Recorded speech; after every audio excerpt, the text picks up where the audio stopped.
All right, folks, what is up? We're back with Comic Book Corner. Me and Prime are here. How's it going, sir? Rocking the Flash Guten, shirt. Guten Tag, mein Dude, and Konnichiwa, mein bitches. Yes, me and Prime were getting into it about the state of leadership in DC and Marvel. And did you read that article about like Which one? about the origins of the New 52? And I like how I was reading it, and it was everything that me, you, D, and all of us had pretty much Pretty much. figured what it We, was. it's, we. It I was mean, just it was just confirmation. we knocked it on the head pretty well, and and it's so sad because like when the New 52 come out, like I know some of you younger people might not know, I feel but old, when Prime. it Don't do dropped, this to me. Don't do this to nigga, we me. old as fuck. So when it dropped, like it really did like hit the industry like a bomb, and like it rejuvenated motherfuckers. It like put some wind under some sails. It was leading Mhm. it, but because of a lack of focus and leadership, which kids, if you're playing along at home, this is probably going to be the theme of this episode. Yep. Lack of focus and leadership. Um, they just lost all their goodwill, and because history is a circle, it also happened during Rebirth. Yeah. Batman and New 52. Actually, Batman and Green Lantern. As I figured that's what they were going to do.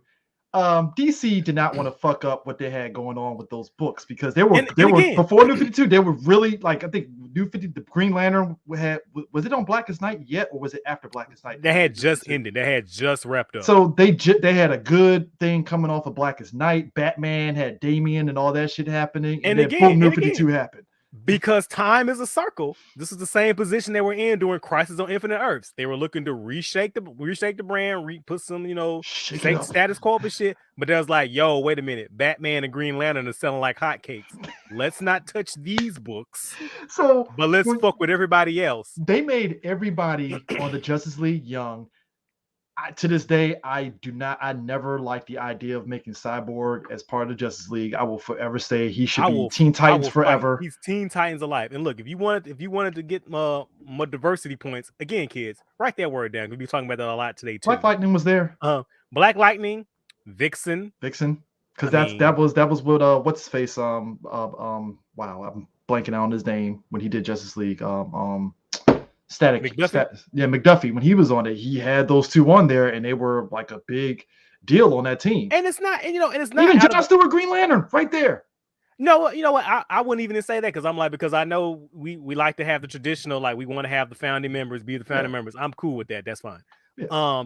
If you had to have that representation, Black Lightning and Vixen are literally standing right there. And it's not like there isn't a precedent for like changes like that, because right around, was it 0 Hour when they did JLA Year One and they had to replace Wonder Woman because of her history with not 0 Hour. It was right. I think it was right. Yeah, right after Crisis on Infinite Earths. I'm sorry. Look, I'm messing up my mess. I thought it was 0 Hour. I thought it was 0 Hour. Honestly, I'm thinking about 0 Hour because the series I'm thinking about came out to try to explain what was going on. JLA Year One. Oh, they had to replace. Yeah, they had to replace Diana with Black Canary because they retconned Diana's history, which it's fine. It worked. We got some really good stories out of it. However, here is me, the comic book nerd in the back. I'm going. You can't swap out Wonder Woman for Black Canary in those events, then try to tell me all those same battles played out the same way, because Black Canary and Wonder Woman have two entirely different power sets and sets of skills. Like so the Justice League back then was Martian Manhunter, Wonder Woman, the Flash, Green Lantern, and Aquaman. Yeah, Batman and Superman part-time members, because back in publishing they were their the big shit. They didn't want them to be tied down to a team. That's fine, whatever. Wonder Woman, Martian Manhunter, and Aquaman, you doing some fucking heavy lifting. You doing some shit getting done. Like that's if no ifs, ands, or buts about it. Yep. So that team was well oiled. It served a particular set of skills, particular set of things that it could do because of the roles that each of those pillars and that group dynamic played. Yeah. Wonder Woman was the biggest hitter. You remove that pillar and replace it with Black Canary, who's street level with a sonic cry. Yeah, gonna change some of them fights. I'm just saying. It's not gonna be as easy, but it's definitely gonna be some hardships a little bit. Look, I'm not saying they couldn't win. I'm just saying like you done limited some of your options there, bro. That's all I'm saying.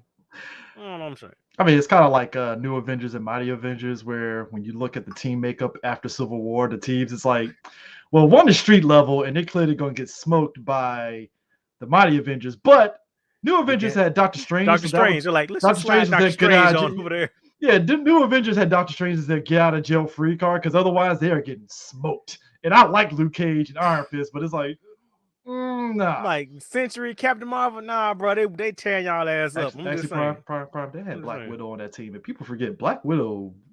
She kind of strikes fear in a lot of people. So you got the assassin on your team, but yeah, Century. Yeah, by himself. Iron Man, Century, Captain. I'm just saying. Yeah. I mean, Spider-Man can get some punches in. I'm just saying. Century by himself with the Void coming out. Yeah, it's a wrap. Come on, like what are we talking about here? But anyways, yeah. To continue, my bad. Yeah. So as we were talking, we were saying, they did that article about the New 52 and how like a lot of the people were frustrated because again. Lack of focus, lack of direction. They didn't know what they were doing. And it's just like I don't feel vindicated. You know how some people are like, oh, I was right all along because often I am proven right a lot of the time. All of us said this at least twice a year. We talk about the New 52 on Twitter. So reading the article, I was like, oh yeah, this confirmed it. Especially on the Static front, we knew Static. We knew that when they did New 52. There was going to be some characters that were going to get as much as they had good ideas of doing those characters, they were going to get kicked off to the wayside. Because understand, before New 52, Static was on the Titans, and that was a big deal. Oh, those books huge deal. Those books were huge deal because that was awesome. Static was on the team because of the Clock King. Because if I remember correctly, Clock King was running a tournament, and Static was controlled. It was an underground tournament fight. It was like an underground fight club or something like that. Yeah, with Ravager and them, and he joined up. Those books are great. Like, matter of fact, that whole run of Teen Titans was the Jeff Johns era. It's really good. Dude, I lost my shit because I was like, at that point, they had used the milestone characters and they had Superman and Icon fighting, and Icon ended up becoming part of the Justice League. So a lot of us was like, oh shit, they're actually using the milestone characters in DC a little bit. Like, all right. And look, cool. I'm from that school of thought. I always felt like they should not have been separate anyway. Like I always felt they should have been in the same fucking universe. So this is again me being vindicated. Like Grifter was even used. I was like, oh, they finally recognizing the Wildcats. It might be just Grifter, but all right, cool. Yeah, for some reason, like they keep pushing. Like, I'm trying to think. Is he one of Jim Lee's pet characters? Because like every couple of months, they like all of a sudden here's a Grifter push. I'm like, where the fuck did that come Grifter from? was in that animated Flashpoint, and I'm like, so what happened to Voodoo? And y'all don't give a shit about him, right? And then like he randomly popped up in that James Tynion Batman, just like I'm like, what the fuck, Grifter? What the fuck so y'all don't? So fuck the rest of the Wildcats. We're just gonna use Grifter. Right. I guess the rest of them are problematic. I mean, I guess So I don't fucking know. And it was kind of weird because it's like, how are you going to make Batman young and New 52? And meanwhile, hey, by the way, Batman, Damian, yeah, he's your kid. I'm like, but Batman is like 20. Like, what are we doing here? Look, that fucking timeline. They kept trying to say weird. Like, oh no, everything happened in 5 years. Bullshit. You literally did a revised origin for Superman. You did a revised New 52 origin for Wonder Woman. Batman, still say the same. It's still then they tried in the 11th hour. Oh no, here's the 0 year. This is Batman's first mission in Gotham, fighting a beefed up Riddler and some plant monsters because Scott Snyder really loves his Vertigo-ish horror in his Batman books. Yeah. But yeah, I just had to throw that out there. It was a funny article to read. Like, yeah, I knew this. This is great. I'm just nodding in approval. Like, yeah, we knew this. We 100% knew this. It's like you said, time's a circle. It is. So CJ, about that Why the Last Man. This is what what. I kind of did. I don't wish projects like this wrong. First and foremost, I want to put it out there. The show is actually really good. It's actually good. It definitely slow burns the first 2 episodes. So I kind of understood some people that's like, I can't get into it. It's a little bit boring. Fine, fair. I totally get it. I'm not even going to knock anybody for it. It is good. It's an unfortunate situation because for those that don't know the history of it, Why the Last Man was languishing for a smooth, I'm not going to say 10 years, but it was in developmental health. It's forever. Like, I remember, was it back in 2003? They Shia LaBeouf, still the hot guy. He was the hot off the Transformers. He was tapped as playing Yorick in like, in Why the Last Man movie and stuff, and it was languishing in developmental hell to the point to it like Gordon-Levitt was tapped for it. Right. It's so fucking like it had passed through so many hands. So I'm glad that Brian K. Vaughan finally got the show, to the story to the screen. It's just unfortunate the COVID circumstances. Said, fuck you in your production, and not just COVID. Your producers also said fuck this story and everything it's about. Yeah, because we interviewed disclosure. So we interviewed them. We interviewed them. You're right, because Olivia Thirlby, she was like they did film a pilot and it was different people playing those characters, and they dumped it to film a different pilot with new actors and yeah. So here's my thing. Like, I'm not gonna sit here and lie. Full disclosure, I'm not gonna sit here and lie and say, "Oh, I'm the biggest Why the Last Man fan." I read it. I like it. Yeah, I've read a couple of issues. I haven't even read the whole thing. I read a lot of issues. Let me rephrase that. Yeah. I've read a lot of issues of it. I enjoy the story and the premise. I enjoy the premise. I enjoy the idea. I enjoy some of the world building. I think it's a fantastic science fiction premise. Mm-hmm. And 10 years ago, I would have loved to have seen an adaptation. However, we are not in the world 10 years ago. So when I heard that they announced they were doing it, I was like, oh, Twitter's not going to like that. And again, I'm proven vindicated. I was right. I mean, they made some additional quality of life changes to it, like they addressed something that the original book, obviously, because of that time period, could not do, because at the time it came out 20 years ago, y'all. So they addressed the issue of how would trans people survive during this and stuff. And to the show's credit, I thought they were going to fumble the ball, because whenever some shows tend to tackle those issues, they often faceplant. But see, my thing is, like, I think people on Twitter who are ragging on it, they don't know the concept. They didn't even fucking watch the show. They just saw, like, they see the title and go, "Oh, look at this heteronormative binary." Yeah. The show is, or the premise is, anything with a Y chromosome instantly drops dead. Not just that, instantly drops dead. So, like, I see a lot of people these toxic people saying, like, if half the men died, this would be a utopia or some shit, or like, why is this the gender binary? This show did not say any fucking thing about, like, it's literally anything with the Y chromosome that's man, animal, it all dropped dead, like, just instantly. And they address it with trans, like, they go through the procedures. They're not going to have that Y chromosome in them. They're going to still have their woman chromosome in them. That's why they don't drop dead, which, I ain't gonna lie. Initially, I kind of had a thing like, well, if it's all women, it should be in utopia. And then somebody was like, no, bro, racism still doesn't exist. No, not just that, bro. Because I saw some people say that too, like, oh, it'll be a utopia with all women. Yeah, for how many, that 70 years y'all got left, nigga? This is an extinction level event. And again, half of the planet just died. Everybody's freaking wherever out. They were doing. They are gone. Like, so that means half of the workforce, half of the motherfuckers maintaining infrastructure, half of the population keeping this motherfucker spinning. And again, not just the people, because you can think about that. Oh, it's just a human. It's the animals. So the planet is birds, facing deer, anything. Right. So yeah, it's shit. Did you drop off? All right, you see there? Right. So I'm like, you're blocking the things, Cap, blocking the camera. Miss me with that bull. Hey, your camera's getting blocked. Oh, there it is. I was like, yeah, miss me with that. So, like, come on, dog. I mean, like I said, it's kind of unfortunate that they did this. Like, we just interviewed everybody at New York Comic Con too. That's what sucked. So it was like, all right, we got these interviews. We're talking to the writers. They really seem very gung-ho that despite all the hardships of them trying to get this off the ground, they're happy with a lot of the responses that they got and stuff. And I was like, all right, cool, dope.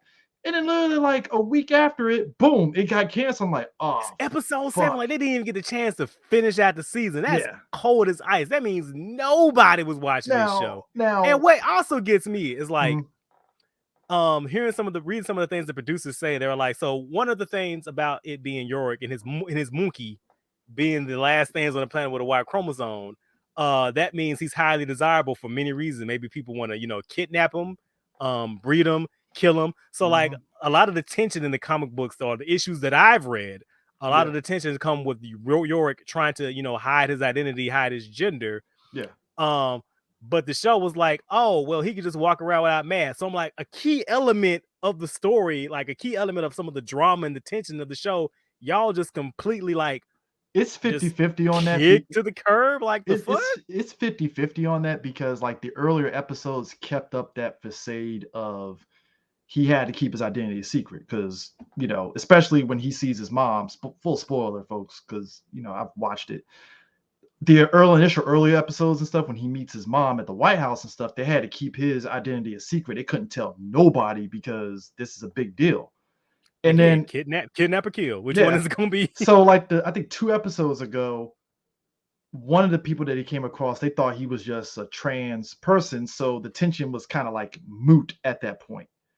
Right. Then, it kind of deflates like. So the last episode, they got to a prison, and the women were like, "Oh, you're a male," and they're kind of alluding that the people at that prison may not let that dude go because he's a male. And it's like, oh, okay, now we're getting back to there being tension. All right, cool. Because at first I was thinking, oh, they're going to do this whole thing where he's going to fake a trans. It's like, oh, no. They're actually going back to detention there, because these women in prison are like, oh, you're a dude. We might need to keep you because, reasons. Oh, Yorick, you're looking really readable and submissive there. Exactly. So it's like, okay, but like I said, it's canceled at FX, but there's rumors saying that HBO Max will get it in, because it's a Vertigo. It's Vertigo. Yeah. So it makes sense that HBO Max would be like, you know what?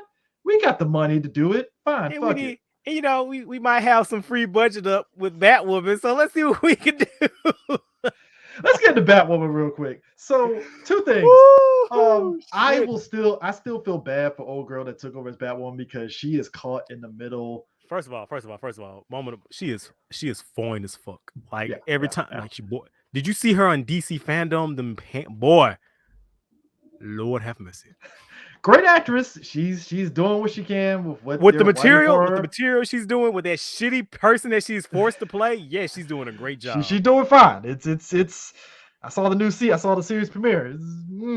Show still sucks. The show still fucking horrible, but she's doing the best she can. It's doing the best she can. So Ruby Rose basically let the chopper fly that when she was on the show, that they, full disclosure, they wanted her to get back onto the set 10 days after she had she had like two slip discs. Broke her fucking neck. She got surgery, and they wanted her to return after 10 days of recovery and stuff. And there, like, to be fair, I'm gonna be fair to Ruby on this because it's 100% fair. There is something to be said about not just WB, but a lot of Hollywood workplaces, because there are a lot of workplaces that are like, hey, we need to get this done in a quick turnaround. It's like, well, can you give them a little, like, at least 2 weeks at the very least to at least recover? I mean, hey, I know money is on the line, but can you shoot the shit without me first? And then also, they were watching, because she said in the statement, they were watching like other productions were being shut down because of COVID, but they were like, our fearless leader, Carol Ann Drives, is like, keep the ball rolling. By the way, she said that Caroline, our white savior Caroline, telling her important race stories in Batwoman season 2 and season 3.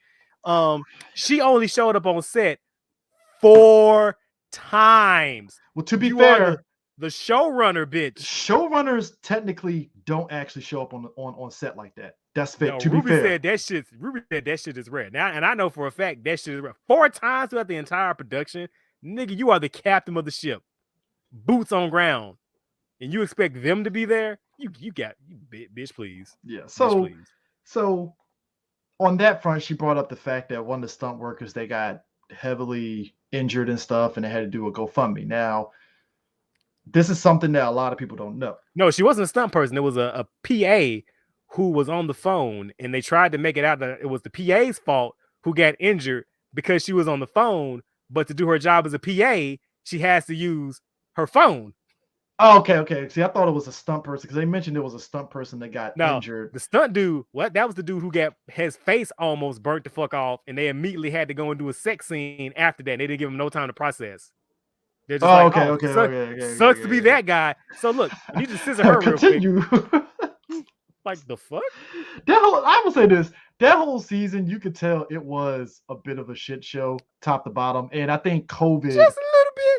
I think COVID played a part into it, because when she said they had to finish before COVID, I know the timeline, because if I remember correctly, it was before everything 100% shut down. So, and which is crazy to me, because like she said, Supergirl, Riverdale, and the Flash all shut down. But that's why Flash had that bizarre kind of like, okay, it was weird with the Flash, because where the episode ended the season, you can tell it wasn't supposed to stop there.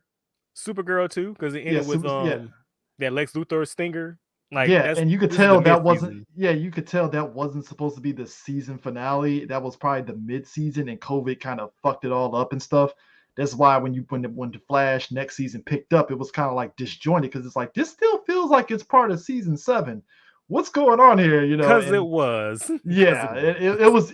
COVID fucked up. It wasn't just CW. It fucked up a lot of stuff to where just things felt very disjointed and stuff.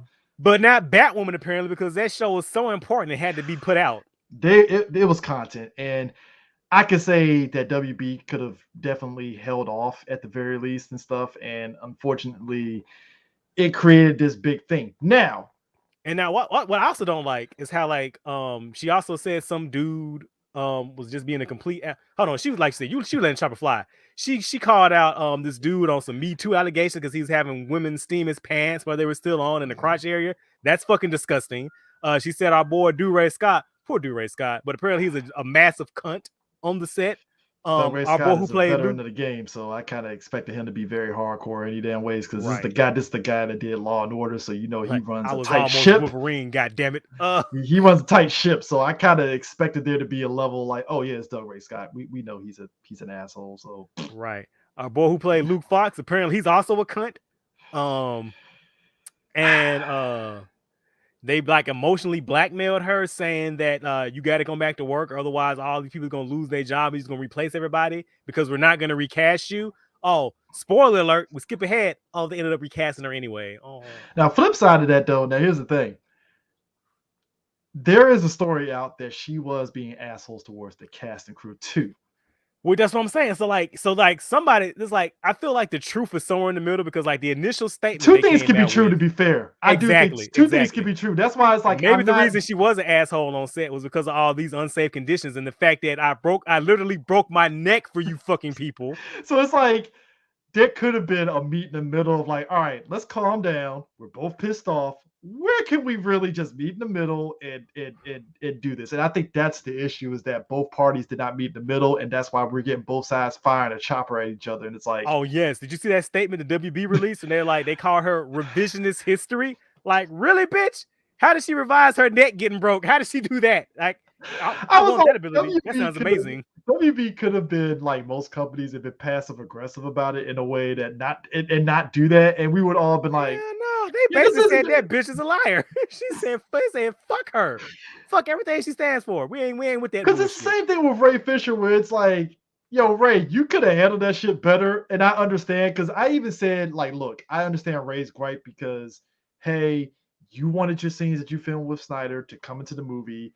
And maybe WB shouldn't have been dismissive towards you, because at the end of the day, WB, you a hatchet man. Do your job, get in, get out. Yeah, so it's like, I get WB's stance of, hey, we're trying to get this shit out in a timetable, but you could have been like, looked at Ray and be like, you know what? Let me not be an asshole towards you. We gotta get this done, Ray. It is. But to be fair, I seen his scenes. I'd be mad as fuck too. Oh no. That's the thing. I always sat there and said I would have been mad too. But I've been hot as fuck.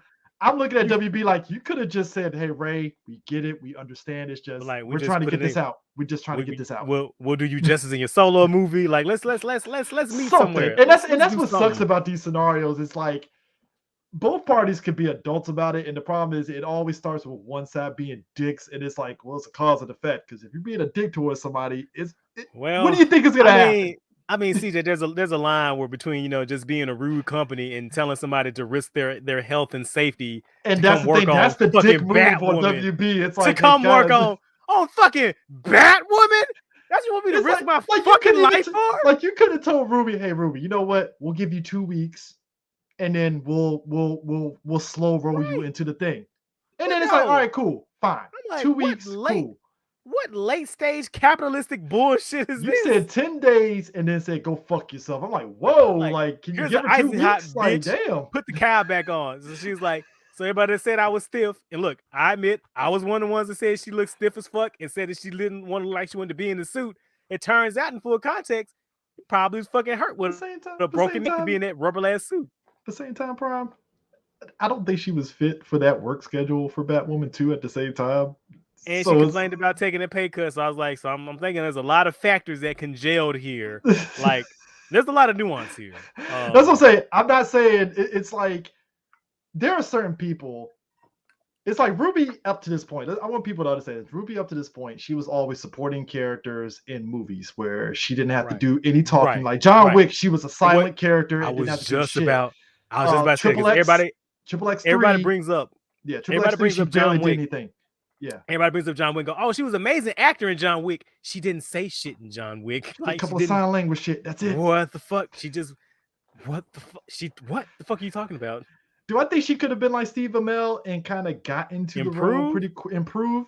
Possibly. But like, I mean, Stephen Amell was kind of rough, but Stephen Amell, he's actually a good actor. Like I would down that hill. He improved as it went. Like you watched it in real time. Like yeah. Like I went back. It was like 2019. Just on a whim, I went back and watched the first season of Arrow, right? And I was like, you know what? He did improve over the course of the first season. So when you get to that finale with him and like when it was Tommy, oh my god, I was like, okay, shit. Like I would down here. I think Stephen Amell is legitimately a really good actor. He got better over the course of Arrow, for better or worse of the quality of the show. Even when it got bad, it was like he was trying his best. Like, hey, you're going to get this fucking acting. God damn it! He was still trying to elevate that material, that gravitas, as they say.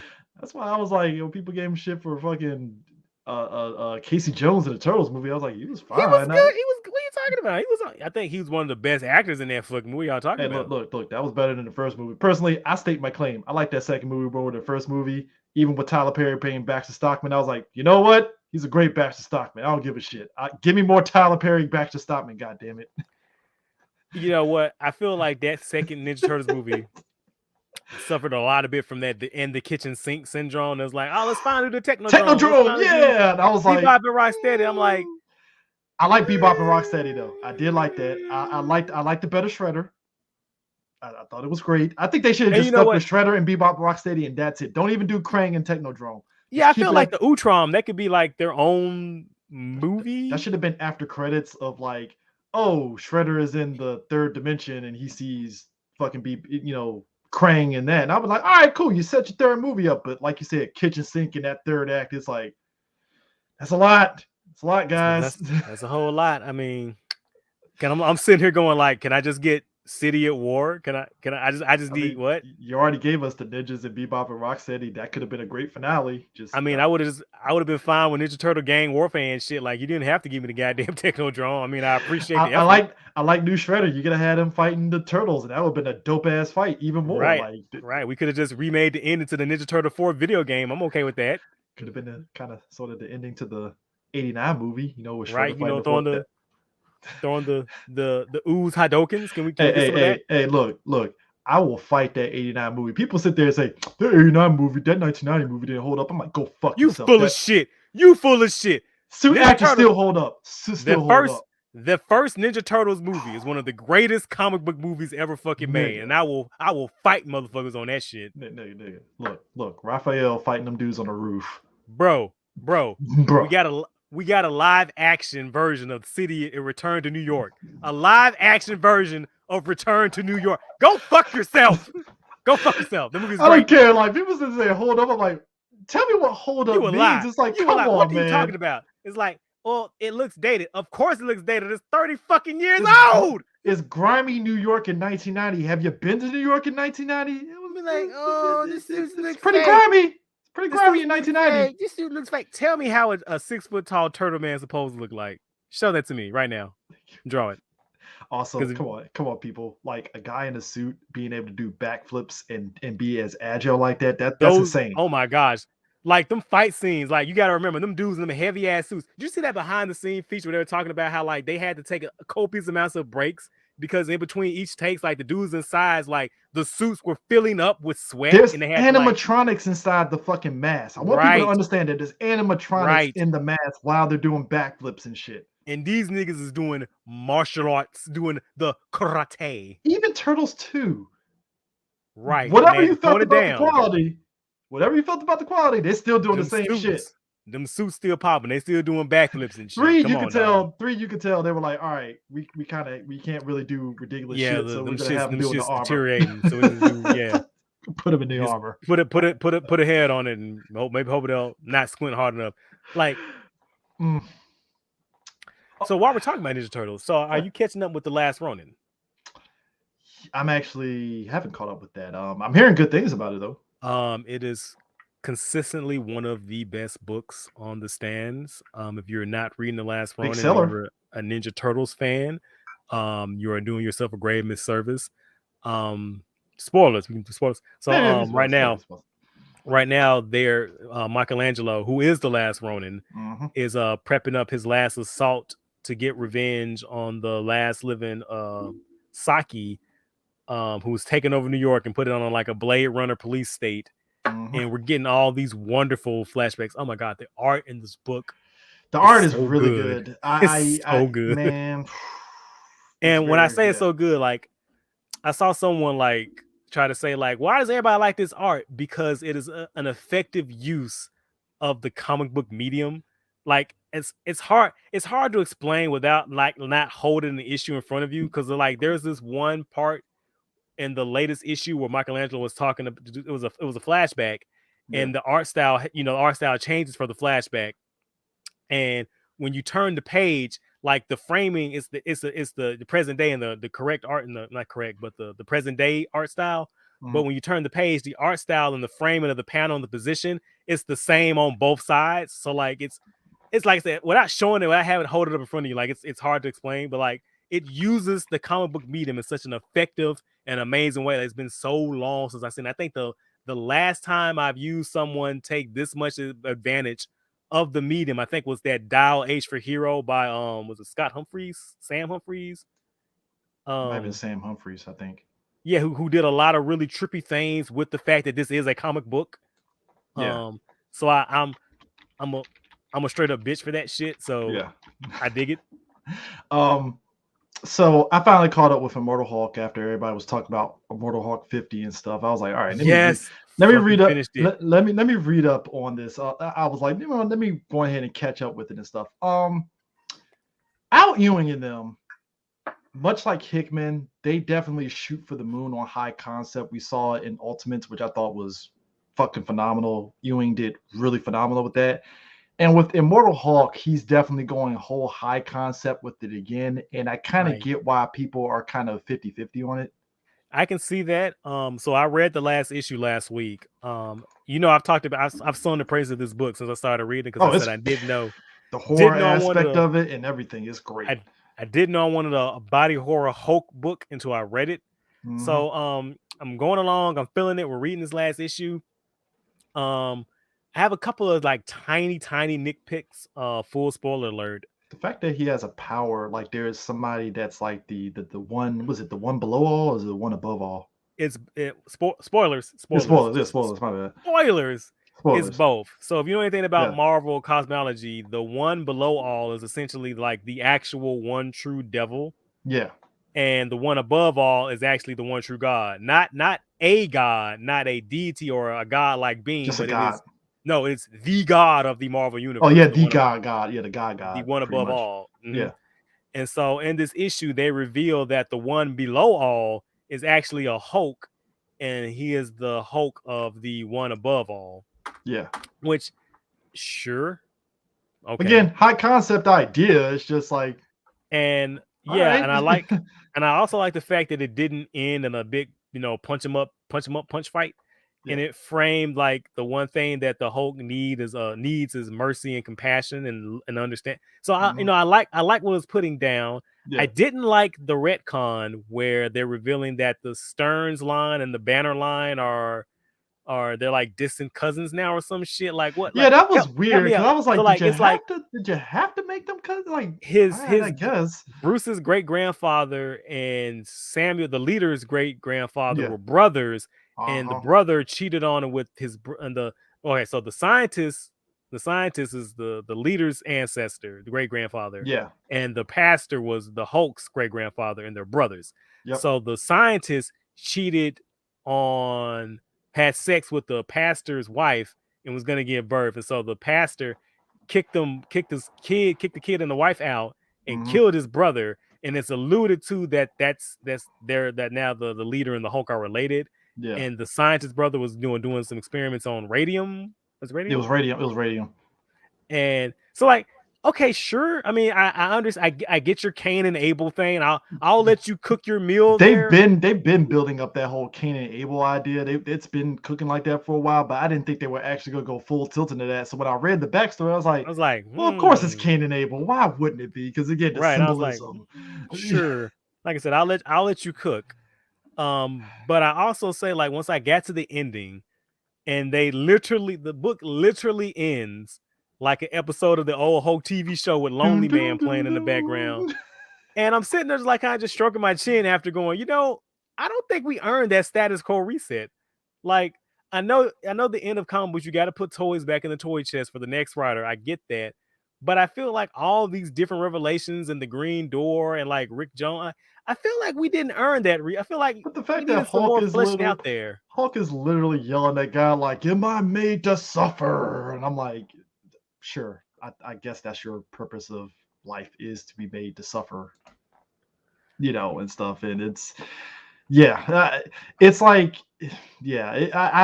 like I have to read it again to kind of really get an understanding of it. But it's like, all right, that's how we're ending. So sure, why not? Yeah, sure. I mean, we got to get a reset for Donnie Coates. I'm not reading this. Y'all let me know how that shit goes. Yeah, I haven't caught up with his Avengers stuff. I did like his Thor stuff, to be fair, but like the Avengers, I had to tap out. Donnie Coates, bro. One love. Well, I read the Thor stuff in trade, so it read better for trade, apparently, for me and a lot of other people. So I guess.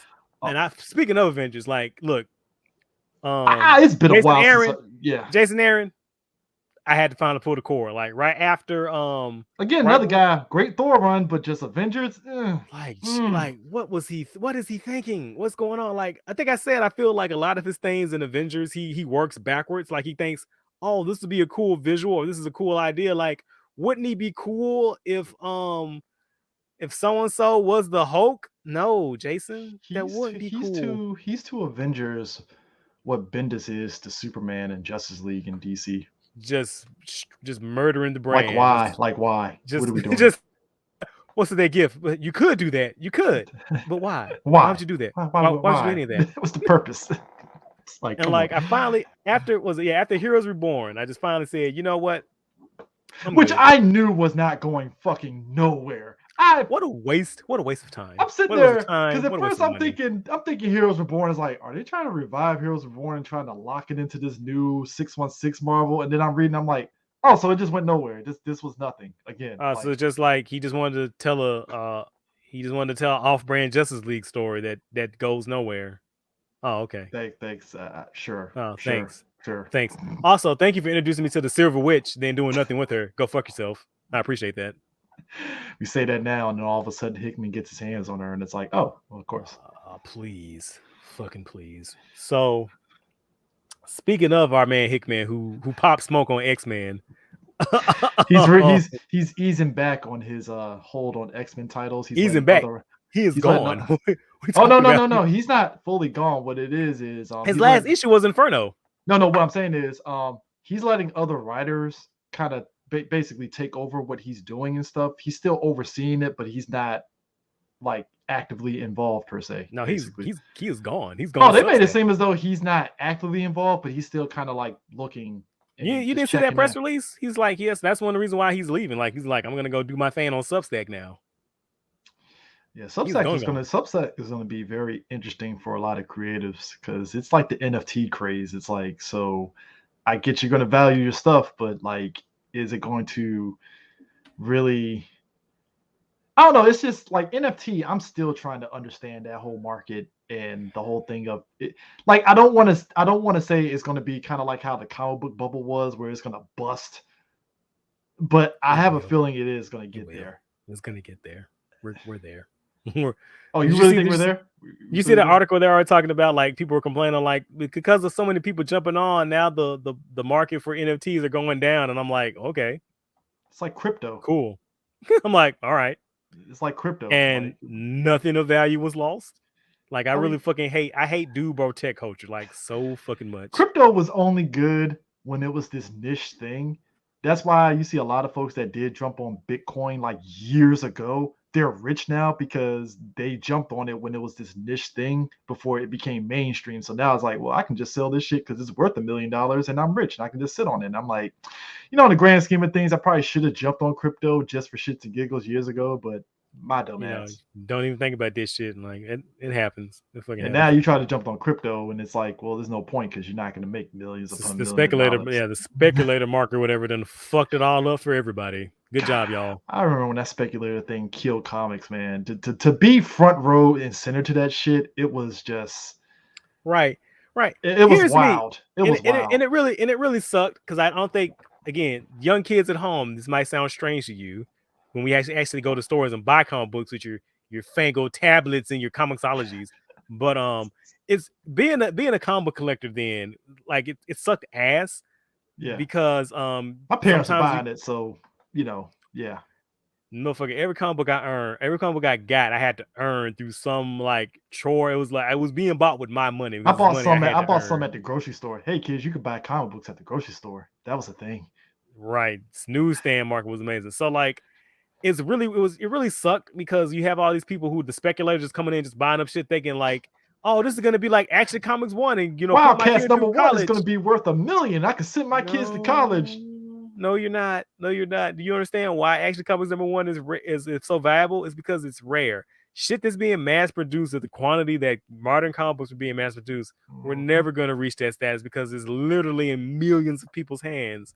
And so like talk to my family is like, oh, you buy comic books? How much are comic books worth? I'm like, $3. What the fuck? I mean, I could say some of the comics that I got graded. Like I got a signed copy of Jim Lee X-Men #1. An actual X-Men #1, not the second print of it, but I'm talking about the original first print signed by Jim Lee. That's worth something. That's worth a lot. Not millions of dollars, not hundreds of thousands of dollars. It's 6 figures worth, but that's about it. Will I sell it? Well, it's low 6 figures. Let me rephrase that. But will I sell it? No, because I like it. I want to keep it. Yeah, we're collectors. Like, like, and I had somebody ask me, like, well, do you ever sell your comic books? I'm like, no, not really. And it's like, well, what if one's worth like, $80 or something? Because I think one of the rarest comics I have in my collection, it's not 6 figures. I think I might have the first appearance of a couple of random ass characters. Yeah. And it might be like maybe anywhere from like 120 to like 200, I think. And it's like, oh, you could sell it. I'm like, yeah, but in the grand scheme of things, how much do I spend on comic books in a month? You see what I'm saying? I mean, you see it all the time. Like when Taskmaster popped up in the Black Widow thing, like the first, and all of a sudden, first appearance of Taskmaster on eBay went for like fucking like $200-$300 and stuff, and I'm like, the fuck? And then it turns out that wasn't Taskmaster. So yeah, but that issue with him with the sword and all that stuff, it still goes for like $200. Or like how all those speculators who bought that J.J. Abrams Spider-Man #1 thinking that's going to be some hot shit, and it turns out it was a fucking side story in another dimension. Like my 9/11 issue of Spider-Man goes for like $500, and that's the first print of it because I bought it years ago, and I'm surprised I still fucking had that shit in good condition that it was. So, right. Well, again, will I sell it? Not really. I just like the collecting of it and stuff. Yeah, I'm a collector. Yeah, and hell, I got like a tattered copy of something my uncle gave me, which was the first appearance of Super Skrull. Technically, that shit goes for like 1.5 graded, but it's worth a lot because it's the first appearance of Super Skrull and it's the original thing, but the pages is all tattered. I'm like, I'm still keeping it.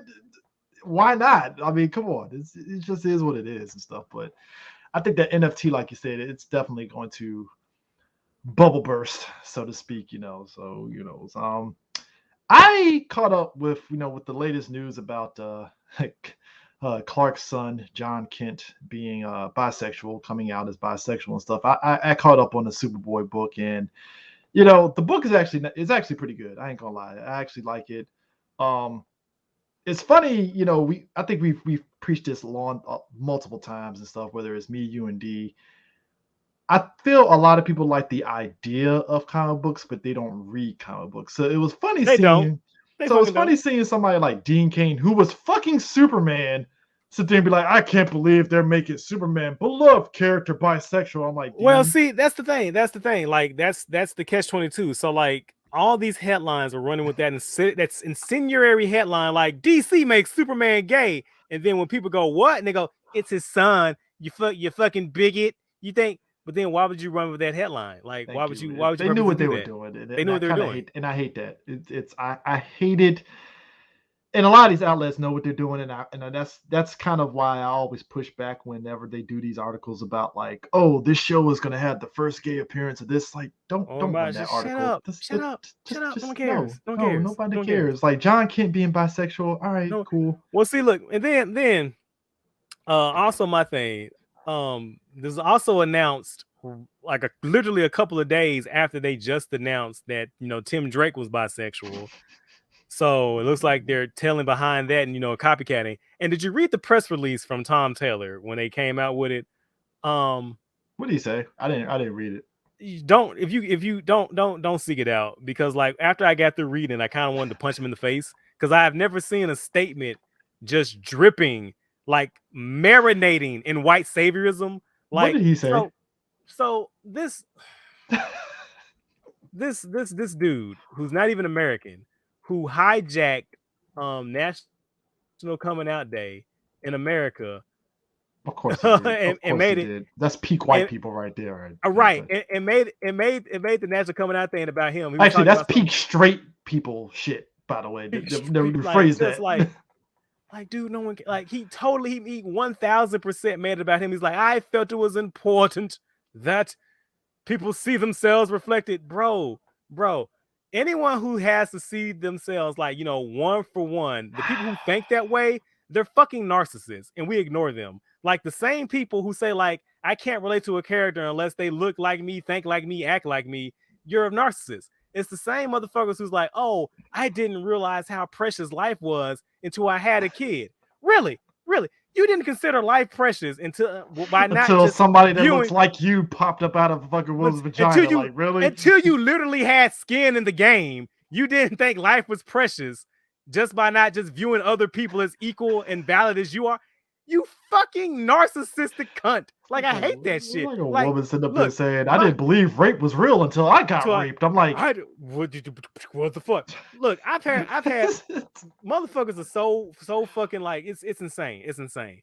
And so like to hear his statement in that press release, it was like I say, it was just marinating in white. You're not making it better, dog. Shut the fuck up. Don't do this. Made it about himself. It's like, I'm like, can you hear us from your sanctimony? Can you hear us from that high horse? I'm surprised you can see us there, Tom. Us peasants, us plebeians. God damn it, Tom. And then also my thing, because this is what got me just a little tiny bit. And after they announced it after Tim Drake, they said that John was also bisexual. And doing announcements like this, making them press release and like true ha ha rah rah rom, instead of just telling a story and letting the story speak for itself, it all comes off across to me as extremely like disingenuous. It doesn't feel like they actually give a shit, and it actually feels like these companies are monetizing people's identities and marginalized groups cynically. This feels like a disingenuous, cynical bullshit just because this identity politics on Twitter is what's popular. And it's like, oh, we can get high fives and people will praise us and they'll think awesome about our product if we just come out and say, oh yeah, we're for the gays, instead of just telling the story. Just do it. Like that was my thing with, because I was talking to my wife and I said, back when I was a kid and I was reading Hellblazer, when I probably shouldn't have been reading Hellblazer, but it is what it is. Probably should not have been reading that book. I mean, let's be real. We're from an era where there was a lot of like I shouldn't have been reading Witchblade, but I read Witchblade because I was reading it. It was like I shouldn't have been reading Spawn, but I was reading it. And I was talking to my wife. I was like, reading back then, I was reading, Hellblazer, and John Constantine was in that book, gay as hell. Nobody gave a shit. He was an interesting character doing interesting things, and that's the problem. A lot of these, writers now, and I know, and I think I talked about this a little bit on Twitter.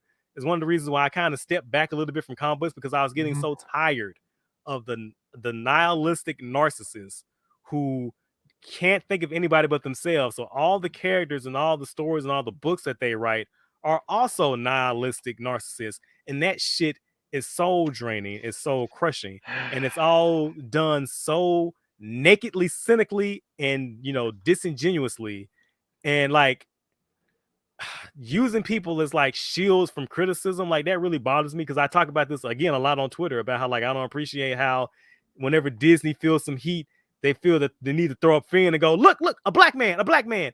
We are not your shields. We are not your fucking like it's just so fucking annoying. Like and then see all these it's like and then on top of that, so I keep going out the point because it makes me so fucking frustrated.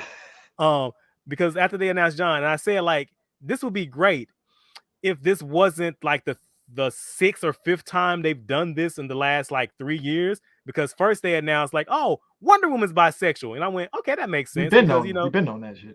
We've been through that. Like Diana comes from an island of women, and she thinks love is love, so that makes sense for a character. That makes sense. All right, cool. Then they went, Poison Ivy's bisexual. Then I went, okay, that makes sense because she's a seductress, and it doesn't matter who she's seducing. So that makes. Oh, and by the way, so is Harley Quinn, so we can ship them together. Okay, that's cool. It's a stretch, right. But fine. And by the way, so is Catwoman. Okay, but then why are you telling me that Catwoman? And Alan Scott's gay. Okay, but then why is Alan Scott? Because he's from the. And Jim Drake. I'm like, whoa. Why do y'all keep doing this? Like, what? It's like who is benefiting from this? It's kind of weird too, because it's like there are some people out there that's like you said, it's like, oh, I want to see myself in comics, and I get that, which is fine. I wholeheartedly get that. It's just the way they're doing it is just they keep thinking like if we take this thing from one way and give them to them, like that's enough to shut them up. And my whole thing is like bisexual on it, like that's not how that works. That's not how any of that works. And look, I was talking again with my wife about this because like a lot of people go, oh, well, Tim Drake was always bisexual. He was always hints. So no, there wasn't. Like I've read. Yeah, sure, guys. I have read just about every Tim Drake solo book of that Robin series. I've owned just about half of it. I've read every single issue of his Young Justice run and of the Teen Titans when he was the leader. All 3 volumes he was the leader. And the evidence that people keep pointing to is like, oh, he was really upset when Superboy died. He was sad his friend died, and that makes him gay. It was kind of how I felt. I know it's unpopular opinion. It's kind of how I felt when Marvel did that with Iceman. It's like I'm not mad at the idea of you want him to be gay, but it comes out of nowhere. A lot of it feels really cynical, and a lot of it feels disingenuous. Because when I said it on Twitter, folks felt some way that I said it like that. I'm like, but you gotta understand, like there was no like preconceived nothing. It's just like, oh, by the way, I read your mind, you're gay. I'm like, whippity bamity, you're gay. Like, what the fuck? And then when I say like, again, because I read a lot of Tim Drake Robin, to me, Tim Drake and Stephanie Brown are the OTP because I've been with them. That was a ship right there. Since the fucking 90s. Like, I've been with that relationship since then. I was so happy. One of the few things that come out of Rebirth was when they were together in Detective Comics, being that power couple. I fucking ate up every minute of that shit. And so now you mean to tell me, like, for whatever reason, he broke up with her when the last time we saw them together, they went off together. So what the fuck? I mean, just so a couple of people on Twitter can go, haha, he's gay now. What the fuck? I mean, that's why I like that episode of Young Justice when it was the Bat Family with Tim Drake, Stephanie, Arrowette, and who else was in that crew? It was Arrowette. Was that Ladies' Night? No. It was when they were going after. It was Tim Drake, Arrowette, Stephanie Brown, and I think spoiler because it was because I think it was spoiler. No, it was Cassandra Cain because she was silent because she was the quiet one, and a lot of us that watched Young Justice was like, oh, that's Cassandra Cain. They're just not telling it. It was all 4 of them. That's what it was. They were going after Riddler or who they thought was Riddler. It turned out it was Clayface. and they had to face off against them and stuff. I think it was last season of Young Justice. So I was like, they implied that Stephanie Brown and Tim Drake were a couple in that show. They didn't outright imply, but I was like, so is he leaving Wonder Girl to go with Stephanie? Like, all right, Joe, we'll see what you do. He should, because that's Lois Lane, Clark Kent, and that's the Peter Parker, Mary Jane. Because again, I read those goddamn books. So, with side note, they shadow brought out the new episodes of Young Justice. I'm liking I haven't. Don't spoil. I haven't watched anything I'll yet just because say I'm trying to get through Kamen Rider Saber. So don't spoil me. Don't spoil me. I'll just say this. Out the gate, going full tilt in the whole Martian Manhunter, that whole culture. I like it. And again, before someone misconstrues my frustration, is like, oh, you're just a fucking homophobe. What did I say I didn't like, Gabe? Like, I just said, like, it's really strange that you just keep slapping labels on people. It's not even a smart way. There's just a good way. Like, tell a story. Like, tell a story. Don't just wave a wand and go whippity whippity bam, you're gay now. Like, you remember back in the 90s, like like Maggie Sawyer, one of my favorite all-time supporting characters of Superman. She had an actual story about her discovering the fact that she's gay, not just a bunch of people just randomly like waved the wand and said, well, being gay is what's hip now, so let's be hip because all the cool kids are gay now, right? The story of Renee Montoya being she was gay. Right. And that was right around the time before she became the question. They told an actual pretty good story about that. Do you remember James Robinson's Starman? One of the Starmen in that book was gay. They didn't make a fuck. They just told stories because the forums made a big deal about it at that point. None of that shit matters. It doesn't fucking matter. Just be an interesting character and tell good stories. Again, Constantine was in them books, gay as a motherfucker. It didn't matter. He just an interesting character and interesting stories. It's just the whole thing. Like I keep saying, it just feels extremely disingenuous. It feels like they don't really care. Well, I mean, that's been the thing with these companies for a while because it's like, it's the same way. And it's the same way. I'm sorry, I don't mean to because I feel you good. Because like I hate how they try to monetize our identities and then like do not even the bare minimum. They don't do anything. They monetize our identities and go, aren't we good? No, you're not. Like, we made this character black. I didn't ask for that.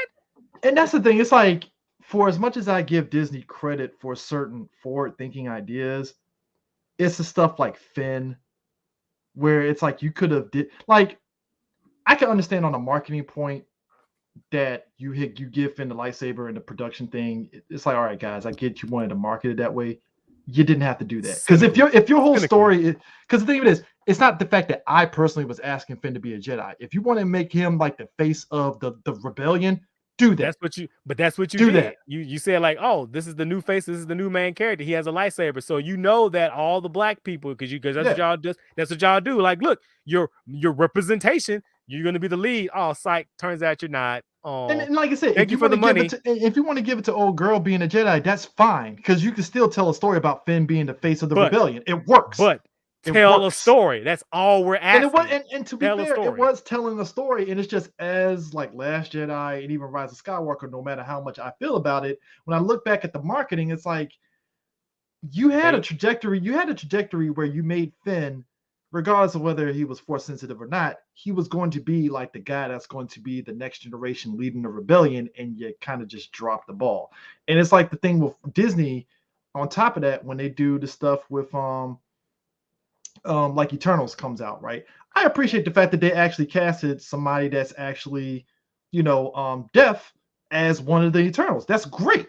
Fucking phenomenal. That's something that every Hollywood production needs to do. If you're going to cast somebody that's has a disability, get somebody that has that disability and not just, say, well, we couldn't find anybody. No, there's plenty of actors out here that can do the job. Same time, though, don't do it disingenuously. Like, hey, guys, we got this first gay couple over here. It's great, right? I'm like, yeah. Like, how many first gay couples have you had, Disney? How many first openly gay? Like, how many? Cynical, disingenuous bullshit. And it sucks to the writers of those properties because they probably did, and they probably came at it from a very noble position, and now you as a company are fucking it up because being cynical. And what really sucks is that then they know that a lot of people online are gonna well, you can't say anything negative because that means if it does bad, that means they might take. And so now they're gonna defend it. And again, you are using minorities as a fucking shield, and I fucking hate that. When they could have just shut the fuck up and just let the movie speak for itself. Like I don't need a press release beforehand. Like, hey guys, we got this gay couple over here in Eternals. No. I don't need you throwing out confetti. Well, how would you just tell the story? How would you just tell a story? No, do that. Just let the movie speak for itself. I'm hearing good things about Eternals. Okay, cool. That's great. I find it funny. This is where it's funny at, right? I'm gonna need y'all folks that call yourselves Eternals experts to shut the fuck up. Because if you've never read the comic, even me, a person that read the comic, I'm still trying to wrap my head around these characters. So I'm not a fucking expert by any stretch of the fucking imagination. And also, but at least I'm trying to understand it. You know, if I see one more of these motherfucking MCU fans say that Jack Kirby art sucks, I'm fighting somebody. I'm Prime. You know, I'm gonna shoot some. I'm gonna be in jail. You know what's ironic about that? Everything that Taika Waititi did in Thor Ragnarok, that was very Kirby inspired. So you like Thor Ragnarok, but somehow Kirby art everything. Don't talk to MCU stands because they hate Marvel. They hate Marvel comics. So you know, and that's what's crazy about me because like why does Thor Ragnarok look way more like Jack Kirby than the Eternals does? That is so bizarre. And the funny thing is, like, I heard people say that there's a lot of Kirbyisms. I will say this: I've heard pretty much it's a fine movie. A lot of people are saying, "Oh, vindication for Zack Snyder because they took a lot of his visuals." I'm like, well, let's be real. Zack Snyder's issue was never his visuals. I'm gonna say, what do we say? What's one of the things we always say about Man of Steel and Batman v Superman? Like it wasn't the visuals because like you can take a frame of that movie and hang that motherfucker on your wall. He knows how to frame gods beating the shit out of each other, and if you need Eternals being gods, that's the visual. Look, when I saw fucking Icarus shooting them eye beams, I'm like, that's Superman, guys. Let's go, let's go. So it's like, come on, like but like I said, we'll see what happens. I heard you watched Shang-Chi. How did you like it? I saw you liked it pretty much overall. I mean, yeah, like I said, I thought it was fine. How you like the fight scenes? It's a Marvel movie. It wasn't anything spectacular, but it wasn't anything bad. I think the best two fights of the movie, and I feel again a movie with Shang-Chi in it. And again, I keep saying this motherfucker is called The Deadly Hands of the Master of Kung Fu. Them fight scenes need to be on point, and there needs to be a lot of them. That bus fight was pretty dope. The bus fight was pretty good. And the other fight that I really liked was the one in the abandoned building with Death Dealer before Death Dealer could jump into the helicopter. Yeah. That was a good fight. And I was like, man, I wish more of the fights in this movie had a lot of that energy. I need a sequel to be that same energy. That was my only issue because it was like once it got in that third act and it's like, all right, yeah, once you had to use the standard Marvel third act, I was kind of going to sleep a little bit there, and I feel like I needed less of Taco Bell martial arts. So I heard somebody say like this movie is to martial arts films what Taco Bell is to Mexican, and I was like, you are that is the most accurate shit I've ever heard in my damn life. I was happy with it because at the same time, it's like knowing who was behind the fights. It's like, all right, you got your whole magic shit out the way.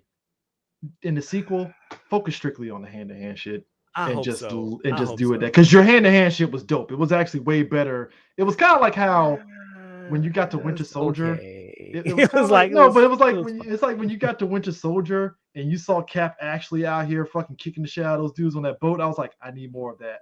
Please. Right. And again, I'm like, look, I'm not saying I hate the movie. Look, CJ, I'm not made of stone.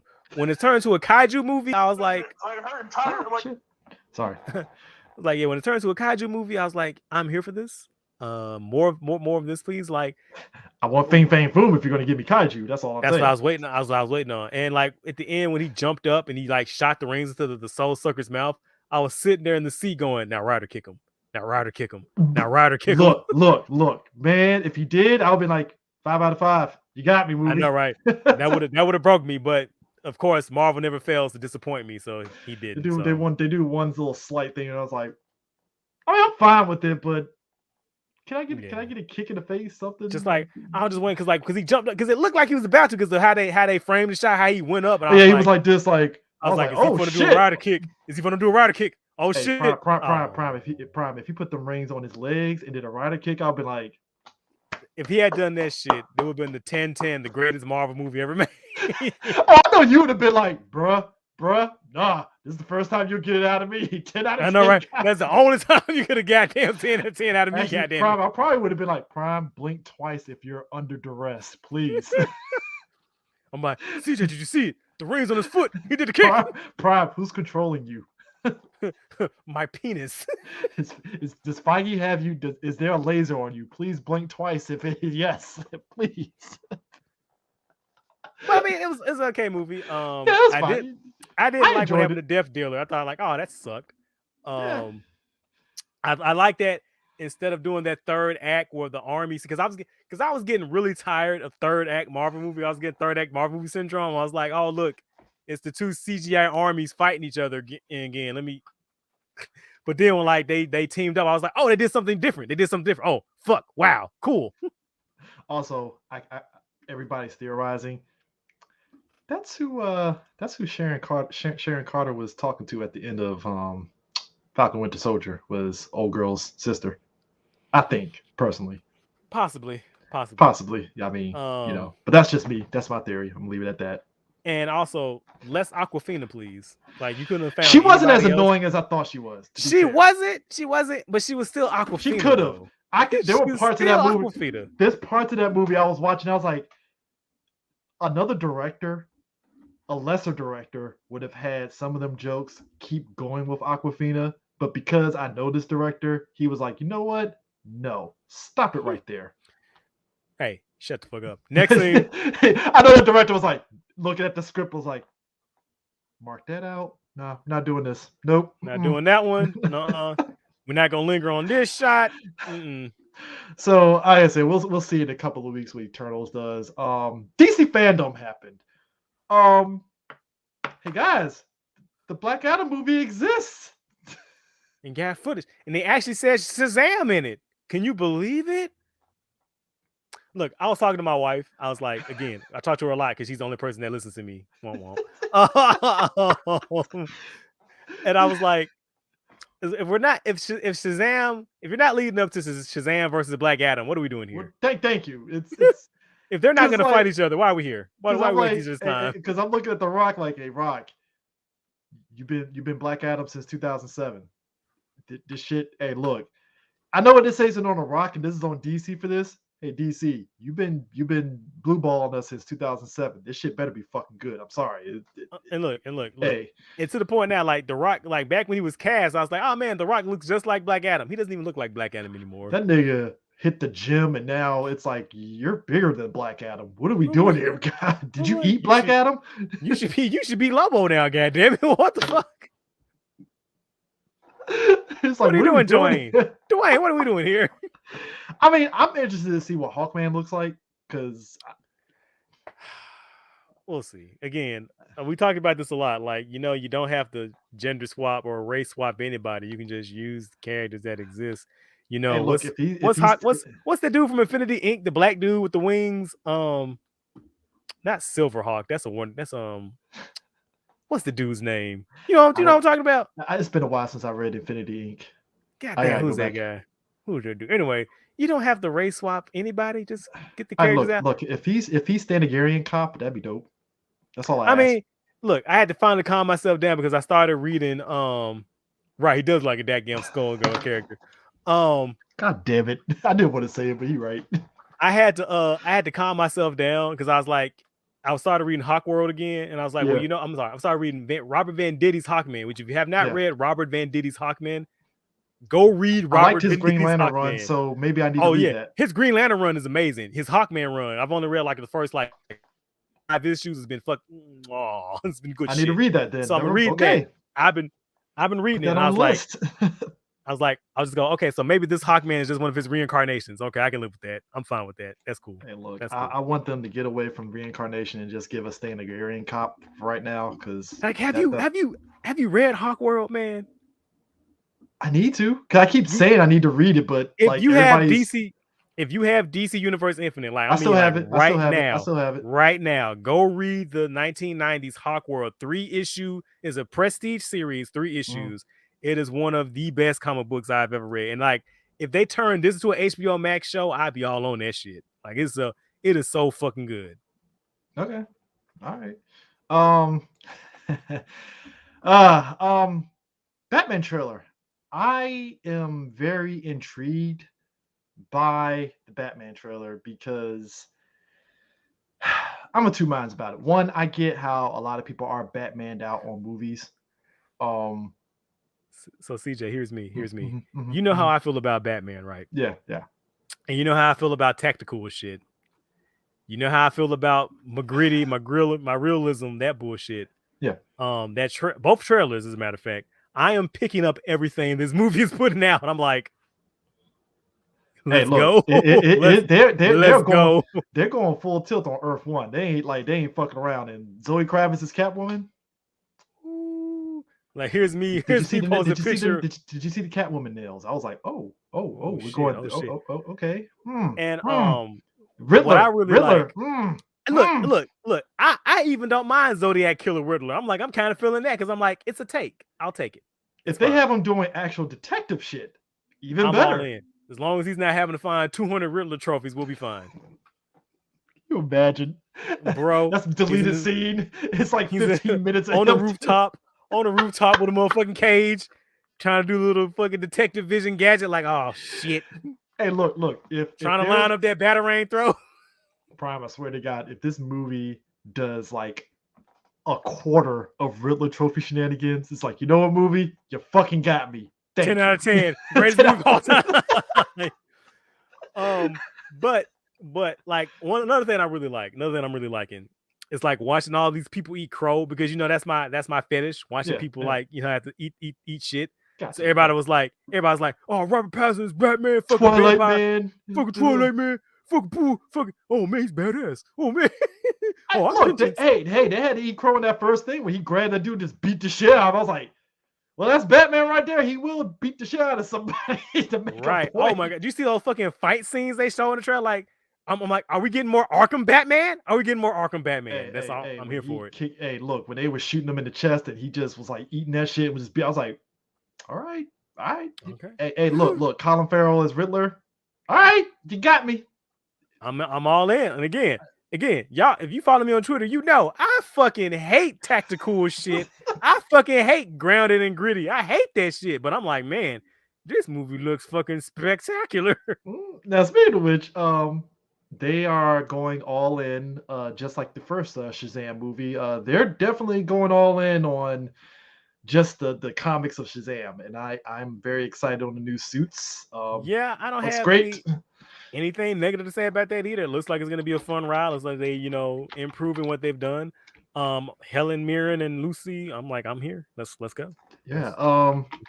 The Flash movie, and it's having the same issues that I had with Spider-Man No Way Home, and I like the Spider-Man films. You're putting too much focus on other characters that's not the main character. Like the trailer for the Flash put a lot of focus on it's Michael Keaton. He's back as Batman. This is great, right? I'm like, yeah, but like I like the new Super Flash, but like Can I get a Flash movie? Like, why are y'all telling me about Supergirl and Batman and the Flash? I don't give a fuck. I want to see a fucking Flash movie. Like, I need some decent Flash content in my lap because the CW has been severely hindering me. CW cannot put the Flash on his back. At some point, it was going to peter off, and the movies have to pick up that slack. And right. I mean, I'm not the biggest Ezra Miller fan in the world. I think he's horribly miscast, but he's done okay. Bart Allen. He ain't Barry Allen. Right. He's classic Bart. I saw somebody say he's Wally. I smacked him in the mouth. But anyway. Okay, you know what? To be fair, I initially, when I saw Justice League, the Whedon cut, I was like, he feels more Wally than Barry in the film. Then after I let it marinate, but that's the thing. It's like after I let it marinate for like a couple of months, I was like, nah, he's Bart Allen. Yeah, he's Bart Allen. It's just they just said he's Barry, and I was like, yeah, he's Bart Allen. He ain't Barry. He ain't fucking Wally. That's Bart. Definitely ain't Jay. Definitely ain't. Come on, no, nobody can be Jay. Like, come on. Like, Speaking of Jay, why? Look, I think both of us had worries about Stargirl season 2 and the quality. Quality's still fucking good. I'm getting caught up. I'm watching it. I do have one red flag. Oh yeah, with old boy Jakeem Thunder. So as you know, Jakeem Thunder yeah, is one of my favorite characters. Yeah. So the whole season they kept alluding. Last season too, they kept alluding to like, oh, my friend Jakeem. So that pin. I'm like, oh, we getting Jakeem, and so they did the Thunderbolt pin, and then also extremely comic book accurate Johnny Thunder. I was amazed. I was like, whoa, shit, the bright green. Oh, amazing. So when the end of the episode, when they revealed Jakeem, I was like, oh, I can't wait to see my guy. And the second they showed him, and he didn't have dreadlocks, and I was like, okay, that's a red flag. Then the dreadlocks don't bother me. Those dreadlocks bother me. Dreadlocks fucking bother me because that's his look. I'm not bothered, but it's like, hey, C-Dub, you know, black people aren't just nerdy black guys. Like, that's what I'm like. Why did you take Jakeem Thunder and turn him into great value Miles Morales? Like, why? What is up with the CW turning every black man? Nerdy. Like, Miles Morales was nerdy, but he had swag to him. He was a kid. What is up with the CW turning every black man into a nerdy computer guy? And I asked that as a nerdy computer guy. Like, you do know we can, like, what the fuck? You clearly showed the first time we see Jakeem Thunder in the comic book, he had used the Thunderbolt and he's living in a bank vault getting tacos and shit delivered to him because he's a straight fucking gangster. That's the fuck why. Yeah, I don't understand it, but look, besides that, look, I'm loving the Shade. Great show. Look, the Shade. Look, Shade in the comic book is base. Shade and Stargirl base. Dude, when they did the flashback with Jay Garrick, I was like, "Oh, we're getting there yet." Sorry, I didn't want to spoil. My bad. Sorry, I know he's coming. I know my boy's coming because I seen the. When they did the flashback to JSA, and it's like, oh, we're getting the Flash, Jay Garrick. Okay. I don't even care that it doesn't make sense, given in the context of like everything. Given that we've already seen that Flash in his suit, we're like, yeah. So it's like I don't. But here's the thing: you don't give a shit because it's like, hey, this is JSA. Fuck it. All right, cool. So, hey, the quality of Stargirl did not drop off. I'm happy. Titans is still being Titans. It's doing what the like I said. Prime. I made my peace with that a long time ago, dog. Prime. How do you not make me give a shit about Jason Todd being killed by the Joker? Like, I never cared for that storyline anyways, but the first episode of the new season of Titans, they did the Killing Joke and all that shit in one episode. And I'm like, this reveal for Jason Todd dying and then, like, you know, we see him become Red Hood. It was like, this isn't good. And then they're intertwining that with Blackfire and Starfire storyline. And it's and then the disrespect to fucking Nightwing is just. What? I didn't know Dan DiDio still had sway over there because you know he hates Dick. Also, that Injustice movie is shit. That's believable because the Injustice comic book is shit. So like, why is everybody so shocked? I keep seeing people like, this. How do you do the cliff notes of a movie? They did cliff notes of Injustice. How was it that your video game did a better story of Injustice than a fucking movie? Because it had more time. Maybe it should have been a multi-part movie. Maybe you should not have just did the greatest hits version. I refuse to watch it because even though I like the games, I'm not a biggest fan of the Injustice story. Like I don't like the story at all. How many times in animated media have we gotten evil Superman? Because we had the series finale of the Superman animated series when Darkseid. We also had the Brave New World. The Brave New World. We had Justice League with the Justice Lords. We had Red Sun, which is good, great. I haven't seen that yet either because I heard a lot of people said it sucks. It's actually pretty good. It's not as cliff notey as Injustice, but it definitely hits those high notes. Everyone I talk to that knows me because you know Red Sun's one of my favorite graphic novels. They're like, Prime, Red Sun's one of your favorite graphic novels. I'm like, yeah. It's like, don't watch that movie. Because they don't do it. Oh, I mean, the graphic novel, I will tell people to read that more so than the animated, but the animated wasn't as offensive as like Injustice was, where I'm like, all right, I'll try to watch. But we've had those 4 different interpretations. Well, it's been a lot more. I'm just drawing a blank right now. But we've had those different interpretations of evil Superman that was done really well, and then Injustice happens, and I'm like, this is dumb. Like, there's no reason for Superman to be this, like, vindictive. Like, the other iterations, there was a reason and rhyme for it, you know? But this was just like, huh. Sure. Like we gotta kind of we needed to really get away from evil Superman. Right, Like and then I don't we got understand. one coming up again. They had evil Superman and Lois and Superman and Lois. They had evil Superman's coming up and killed the Justice League. But see, even that one in Superman and Lois, I like that it was just another Earth in. It was kind of sort of making fun of Zack Snyder shit a little bit. So I was like, all right, fine, fuck it, But yeah, yeah, we need to. Can we put that shit on ice? Just like I don't look. Just like I don't need another Robin. Like Batman should have an embargo on sidekicks for a little while. No. Here's my thing. I need DC WB on the movie side. Number one, put Joker on ice. I don't want Joker anywhere near the Matt Reeves trilogy. I don't want that. No, put that nigga on ice. No. 2. That ain't happening. Them dude bros ain't gonna let that happen. 2. Can I get a Robin sidekick? That'd be nice. That'll change it up a little bit. Right. So Kid Dick Grayson. That'd be nice. Cool. Do that.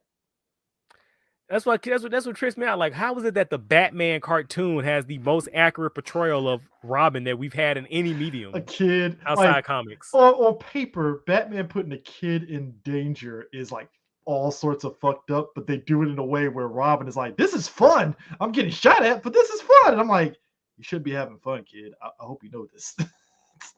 Well, I mean, people always talk about like, well, it's not realistic that Batman is not realistic.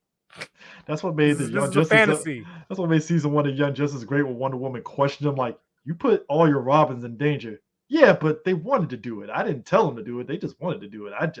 Who am I to oblige? Who am I to oblige, sir? If that's how you sleep at night, my man, rock on. Okay. Then turn around and got all the street level characters that go with them to quit the Justice League. Like, sure, Bruce, you don't have sway. Get the hell out of here, dude. you made Green Lantern quit, and he's your street level BFF. Come on, man. Like, come on, Bruce. Honestly, that was probably the funniest thing in the Injustice cartoon, to be fair, when Harley Quinn was like, "So you're like Batman, you have your own cave, you have this and that." He's like, "No, I'm not like Batman. What are you talking about?" Like, no. But he's like, "But you have the car, you have the cave. You're the same." And I'm like, they put that scene in the movie. Oh, granted, the meme from Suicide Squad is better when he was like, "Is this a joke?" He's like, he does the same thing I do. And then you see Green Lantern, but better. Just walks around. I was like, I mean, yeah, he's liberal. He's but better, That scene will be forever funny. I like Idris' delivery of that line is funny. It's like, am I a fucking joke? Like, he does the same thing. It's like, but better. Are you excited for Peacemaker a little bit? I'm indifferent. They're giving us Vigilante, and that's the second time we've gotten Vigilante. Because the Arrowverse gave us Vigilante, and now we get Vigilante. So we'll see. I mean, it's giving Deadpool vibes to me. Yeah, and I don't know how I feel about that. I don't know if I like that. I don't know if that's a bad thing. Seen as lucky, I like him. So like I said, I'll let him cook. We'll see. Milestone, they announced that they're finally they're actually giving us Blood Syndicate comic as part of their season 1, which I'm like, thank you, about time. The Milestone stuff's been pretty good. I ain't gonna lie, it's actually been really good. Yeah, I'm behind on Static Shock. I thought I was gonna hate it based off of that preview from the was it the Milestone Reborn or Returns #1? Because the story I think Milestone Reborn or some Returns or whatever. That. Yeah. The Static story that sucked. But the actual Static book is a little better. It could do with some editing, which a lot of books now could use with, but it is what it is. Yeah, Hardware, they went Iron Man, but better with it. See, like I couldn't get into that because I didn't like the framing device for the story. I thought it was kind of race baity. So it has that vibe. I ain't gonna lie. Yeah, so I was like, no, I'm good. But I'm happy they're doing Blood Syndicate. I'm happy that they're actually going to finally combine all the worlds into their comic at some point down the road. We're getting an animated Milestone, which I'm like, finally. Okay, all right, cool. They're making inroads. Because I had just recently rewatched all the Static Shock, and I just found it really bizarre that Icon, Rocket, Hardware, they don't show up at all. Not even, the Freeman Center. The Freeman Center. You know. Well, Young Justice had to pull the slack on that one a little bit, so which still my mind to this day. I mean, look, the fact that the new season. You thought I was Kryptonian? It's preposterous. You thought I was an alien? It's like, am I a joke to you? Like, come on. Well, they're changing Superman's whole motto of truth, justice, and the American in the better tomorrow, which I'm like, that's fine. Do you know why? Why? Trademarks. Oh, is it a trademark? It expires. Oh, yeah. I think that trademark might have ran out, so they're just like, let's just make a new one. Which I'm not losing any sleep over because he hasn't used that phrase in a long ass time. So. Whatever. Hey, I'm gonna need the Suicide Squad game to knock it off with the kill the Justice League plot because we know they're saving the Justice League because they're being controlled. So I'm gonna need y'all to knock it off on this whole we can kill the. No, you're not. You're not. You're not saving them. I like the game. I like the vibe they're going with. It's fine, but as long as Captain Boomerang's alive, I'm good. Yeah. Hey, son of a bitch. Prime, maybe Flashpoint. He's gonna reverse time and Captain Boomerang's alive. Don't give me hope. Don't do that. Hey, Prime, I'm giving you hope because you fucked it up for me. And I thought he was going to be alive. And you were all like, hey, it's going to be a shame when he dies. I was like, shut up, Prime. Shut up. Nah, my fault. I didn't ask for these visions. I didn't ask for this power. You did ask for those visions, Prime. You did it. And this is what became of this. All right. So I'm blaming you for this. Blaming you. All right. So we got a question in the chat. Hey, just be real. Are there any good new X-Men comics out? Okay. No, because Marauders and the Hellions just ended. So no. Yeah, okay, I was gonna say that. The problem, so the issue that's coming up right now is the main X-Men book is actually fine. A lot of the side X-Men books, unfortunately, they're spinning the wheels until like Inferno starts kicking off. And that's the problem. And that's my thing too. So like when Hickman popped smoke and left, he had fucking ninja vanish, like you're on your own, guys. Like deuces, y'all. So he again, I'm reading between the lines based on things that he said and based on that was it Tom Brevoort? Who was that came out doing damage control? Brevoort came in there. Brevoort came in there trying to do damage control. And I'm like, yeah. He was like, oh, he left. It's fine. He had a 10-year plan and we're stuck currently in, he first had it in 3 years and we're in phase 1. And so I think what happened was Hickman he did. So Hickman, we all know Hickman's big brain, right? So Hickman came in. He probably had a roadmap planned out. He probably had all these things. He did. To be fair, he's one of the small group of comic book heads. He has a plan. When you let him actually enact it out, and we saw it when he did. The fact Fantastic that Four, the fact that he tied in Shield, Fantastic Four, New Avengers, and all that together that led into Secret Wars, it's amazing. I will give him that. He called that like just let him play. So I feel like he came in, he had his plan, and then he's gonna be what was it? Is it? I always get this wrong. Is it House of X, Powers of 10, or is it? I usually say House of X, Power of X, or Power of 10. It does. I think most people say Power of 10. Okay, so I thought it's either House of 10, Power of X. Anyway, so however you spell those two books. So he came in with his plan. He laid out the roadmap because if you read those two miniseries, that's the skeleton, that's the outline for what his run is going to be. So then Marvel does what Marvel do. They flood the market. They're like, let's do a bunch of spinoffs. Let's add, tack on all these different books. You didn't need all those side books. That's the problem. And brought on all these cooks in the kitchen. And so all the cooks in the kitchen, they're like, oh, yeah, we really like this part of the plan with, them on the island. Like, I think the part of Krakoa, that should have been done a long time ago. And a lot of the writers, for whatever reason, I don't know what it is about it. Again, narcissistic nihilists. They really like that part of the X-Men doing nothing but milling about on the island, being immortals and being, racial supremacists. So they figure like we can just, tell stories here. And Hickman's like, no, I want to move on from this now. Like, no, we want to stay here. And so I think that's where they butted heads. And Hickman was like, you know what? Y'all be good. I'm out. Yeah, and the crazy part is it's like that was my issue because I didn't mind Marauders. I like the idea of Kitty Pryde and all that. I even like the Excalibur with Apocalypse having this crew. That was great. That was fine. A lot of them books is rough though. So it's like Marauders and New Excalibur was great. It was the addition of these other books. I'm like, okay, Hellions is fine. Children of Adam, I like it. What? Okay, crazy hell. Hold on. Explain yourself, sir. Children of Adam, I like because there are certain moments where that book gets messy. That shit happened in the book. No. Standing around milling about. No, what it is I only cosplaying as mutants, wearing mutant face. But that's what I'm saying. I think I like it because of some of the dialogue and stuff where they get really messy about how Krakoa is. That's probably the only reason why I'm liking it. Which I'm like, but you don't really. It's like I like it, but at the same time, it's like you didn't really need a book to show how messy Krakoa is. You know, because we already know, and it's like there was no story there. Yeah, and that's the thing. It's like you didn't need that, and that's all. And the thing of it is, it's not restricted to X-Men because when I got back into comics earlier on, when New Avengers was popping up and stuff, after Civil War was when Marvel started doing this thing where they had too many fucking books, and that's when Marvel's strategy. Marvel's strategy, and that was bleeding my pocket. Blood the shelves, and it was bleeding my pockets badly because I hated it every time they had big events like World War Hulk.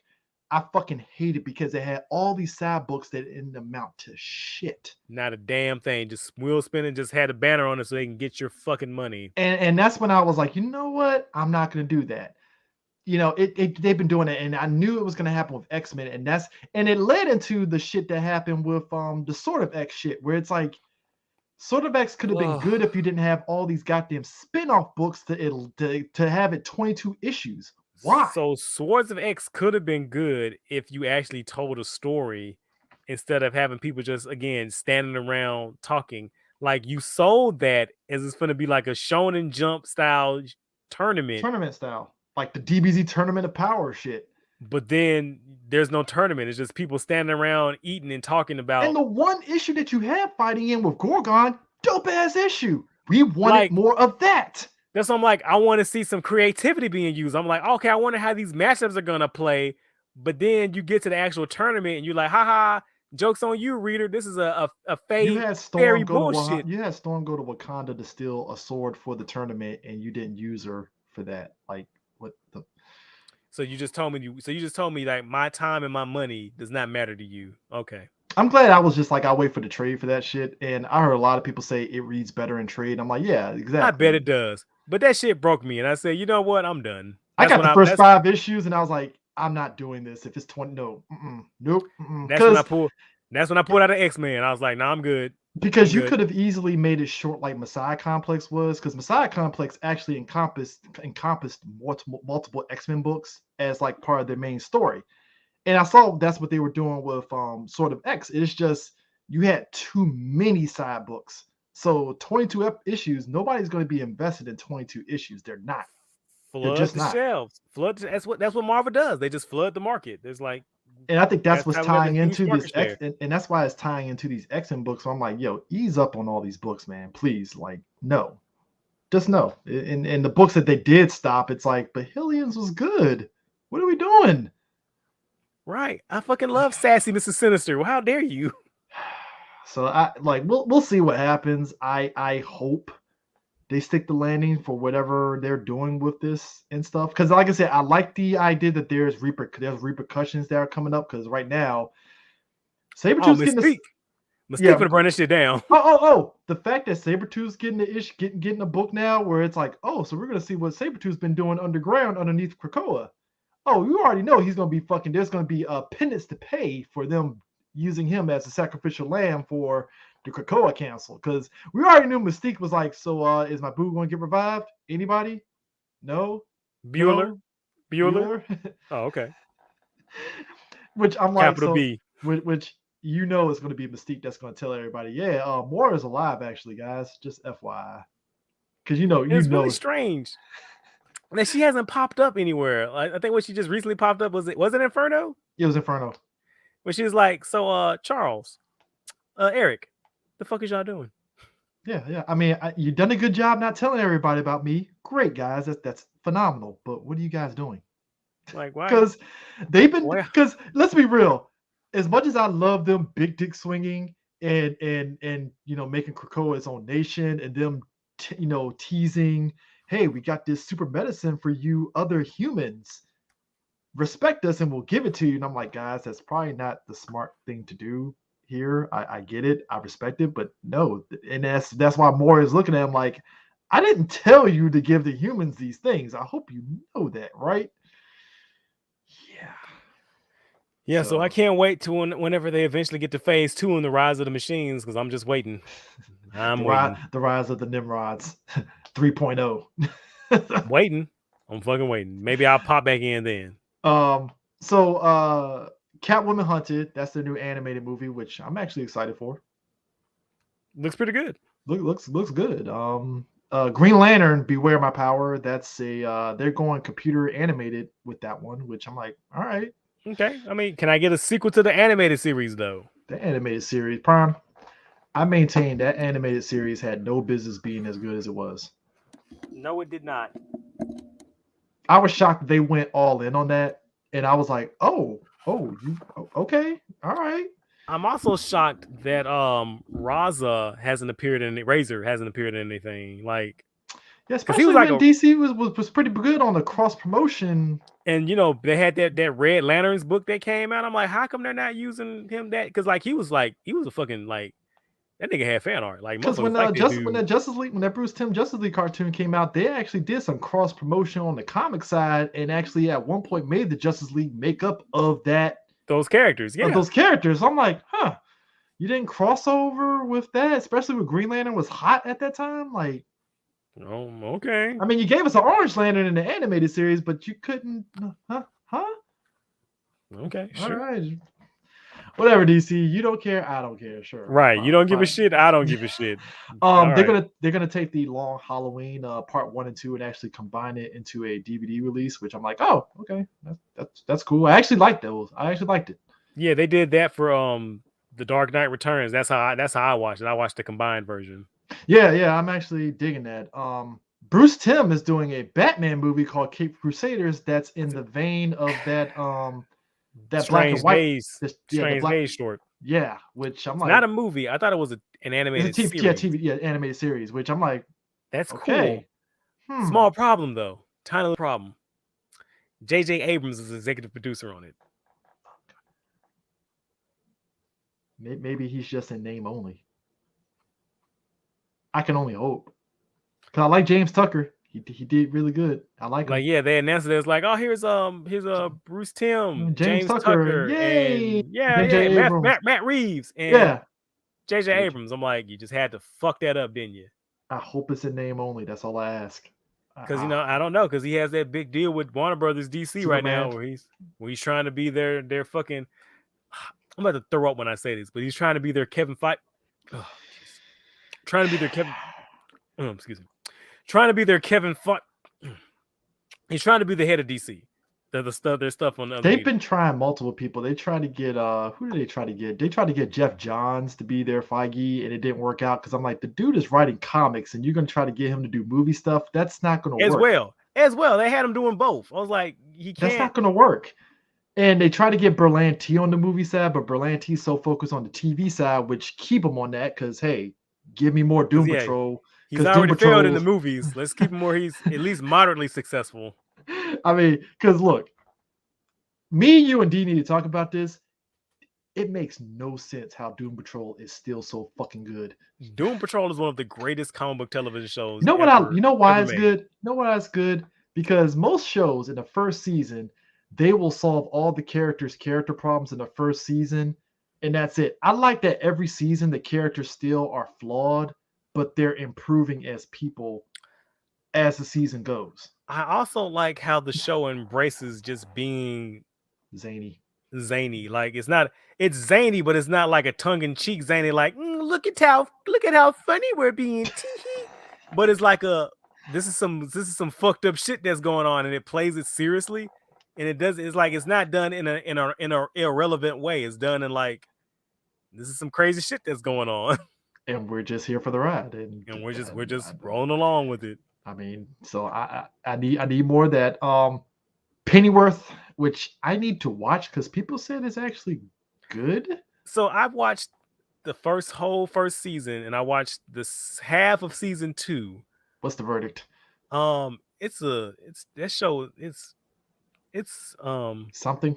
It's something. It has to be seen to be believed. And I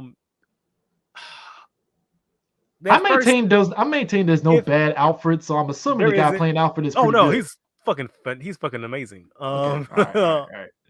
But just work in your mind that this is an alternate universe. I mean, it's DC. They can get away with alternate universes. It's an alternate universe. It's an alternate universe. I had to do that for the fucking Gotham show on Fox. I was like, it's alternate universe. Why am I complaining? Fuck it. And it's a universe where the UK does televised public executions. This is Black Mirror all of a sudden. And it's like a lot of political game warfare and espionage.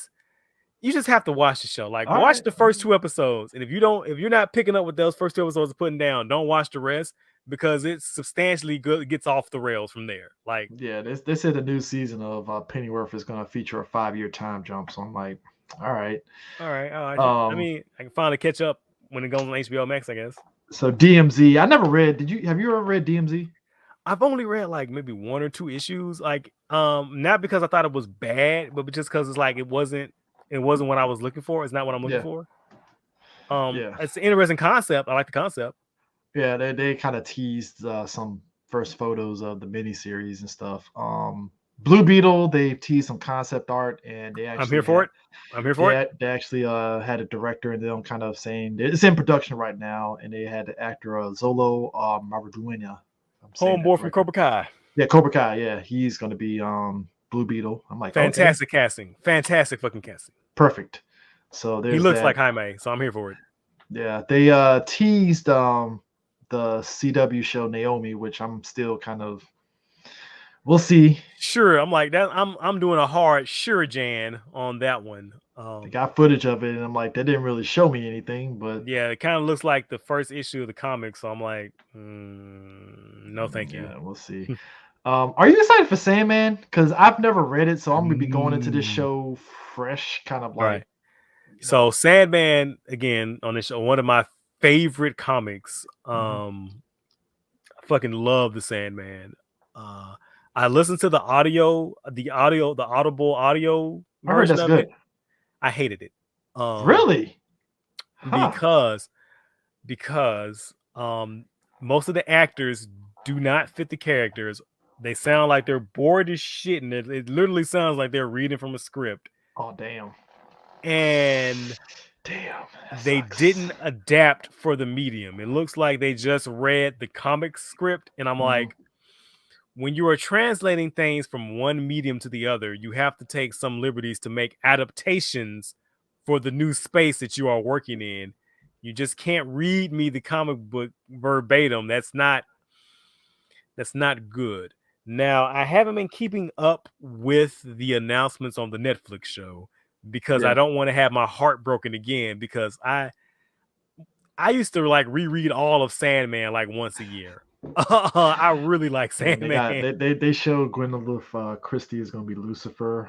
And I think Netflix showed like a quick teaser for something for it. I didn't watch it. I was like, you know what? I'm just going to go into that show fresh. I'm not even going to. Yeah, I'm going to watch it. I also still need to, while we're speaking of Lucifer, I still need to finish Lucifer. And I'm upset that why can't you just grab that dude real quick, because he's right there. But anyway, maybe they wanted to have a comic book accurate because he's not blonde. But anyway, whatever. Yeah. So we'll see. We'll see. Hopefully it's good. I'm glad it exists, I guess, because that's one thing Neil Gaiman was pushing for years too. Oh, he's been pushing that for years, man. He's because wasn't it at one point it was supposed to be a movie? And, yeah. That's. Then they talked about it was going to be on, like, I think it was Showtime, or it was going to be on HBO. Showtime. They're like, yeah, we're going to do. I'm like, are you though? But are you though? Yeah. So, oh, damn. How do we miss this? So, they're filming Aquaman Lost Kingdom. And look, I know some people didn't like that first movie. I loved it, even though it was doing a lot of things. And I'm liking that in this film, they're basically keeping that same energy. It was like, fuck you, we're going to go all in on this. All in. And that fucking reveal for that Black Manta suit, which is insane to me, because the suit from the first movie looked amazing. It looked amazing. I lost my shit. I was like, all right. Wow. I was like, okay. But the suit in this movie, the Black Manta suit in this movie, told that suit to go fuck itself. Told to go touch grass. Hold my beer. We got more for you, buddy. I was like, that's the act. I'm like, that's fucking Black Man. I'm like, oh my god, that's fucking And Black and Panther. look, I jerked myself in excitement seeing Ocean Master in the first movie. I'm Right. curious to see what he's gonna look like in this movie. Now the only downside is now I feel kind of bad because they kept showing like, here's Arthur in his stealth suit, and I'm like, that suit looks okay. You could have gave orange suit again. No, you could have gave him the stealth suit from the comic books. You could have gave him that one if you're gonna have literal Super Friends Black Manta standing right there. I mean, look. At this point, I'm all in on the ridiculousness of this movie, and hey, look.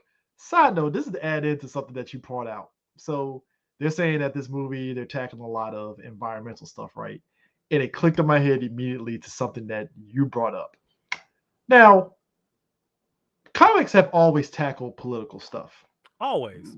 Green Lantern, Green Arrow is the most liberal. Heroes. He's a liberal character through and through, and stuff. Even that's why I like the Justice League animated series. Like, yeah, I'm old lefty. I fight for the guy, on the ground and stuff. I speak for them and stuff, right? I understood where you were coming from, and I agree with you. Having Superman protesting with folks about climate change, it's like. So, like, that's my thing. So, like, it's like so there's that cover. I get the intention, but like there's that cover. There's that cover with John Kent, Superman, and Jackson, Aqualad, protesting, having at a climate change protest with signs going like, climate justice, and I'm like, I get that because comic books are for social commentary a lot of the times, and you can translate things. You have to tell real world stories. I get that, but I'm also of the mind where some things you can't do one for one, like real world to comic book story, because it doesn't make sense in the context of the setting. When those superheroes can fix those things technically. Especially when someone's walking with a climate protest sign going, "There's no planet B," walking literally in front of a space alien. It just, it feels, and I mean, like, look, you can tell that story. You can tell, like, because I know stories for a lot of people, they're parables. That's how they experience the world. I get that works. You want to speak. That's how it works. But like, you can tell the story. You can have those same things. But the problem is you have to tell a story. You just can't be lazy and go, well, this is what we would do in the real world. Well, motherfucker, the real world doesn't have Superman and Aquaman. Yeah. And I'm pretty sure Superman and Aquaman taking 20 minutes out of their day could solve climate change and our problems. But like, and that's my thing too. It's like, because again, it seems extremely disingenuous and cynical because there's, again, narcissistic, nihilistic writer. It's like, well, the kids are about, that Goonberg girl. They like those protests and shit, right? So I'm gonna put a protest in my comic because that's what the kids do, right? Yay. Protests are for people who aren't in power, and protesting is their only form of communication to try to attempt to get a redress. Protests are for people who cannot enact immediate change. Superman, if you don't fly your ass to the Arctic and use your fucking freeze breath, or if you don't take your monkey ass in space and grab a goddamn ice glaze, like, it's so. It is kind of one of those, because it ain't like it wasn't like the 9/11 issue that Marvel put out and stuff, where we see how all the characters reacted to that. And I feel some way about that shit too. I'm like, some real world shit you probably shouldn't. Like Spider-Man being there, Spider-Man and Cap being there, it makes sense because that makes sense. But Dr. Doom crying at Ground Zero, it's problematic for me, dog. I was fine with Magneto being there because it is kind of like reminiscent of Holocaust all. Fine. But like, Doom crying is like at a certain level, like Doom. You've done things worse than 9/11 in this universe. I would rather it been a panel of Doom being like, damn, I done fucked up shit, but nothing like that, even though technically you have. Technically, he's done way worse shit than that. But it felt like I didn't need Doom disingenuous. There. I didn't need Doom there. Just give me all the New York heroes. And if you want to, maybe put Kingpin there for shits and giggles if you had to put somebody there, because at least Kingpin, that's his city to a degree. If you had to put somebody there, but Doom, it's like. And I'm just also thinking about like that every time I think about that 9/11 issue. I also always think about the Kang dynasty when Kang was it which city did they obliterate? Was it Las Vegas or was that Secret Empire? Secret Empire was Vegas. what city did Kang fuck up?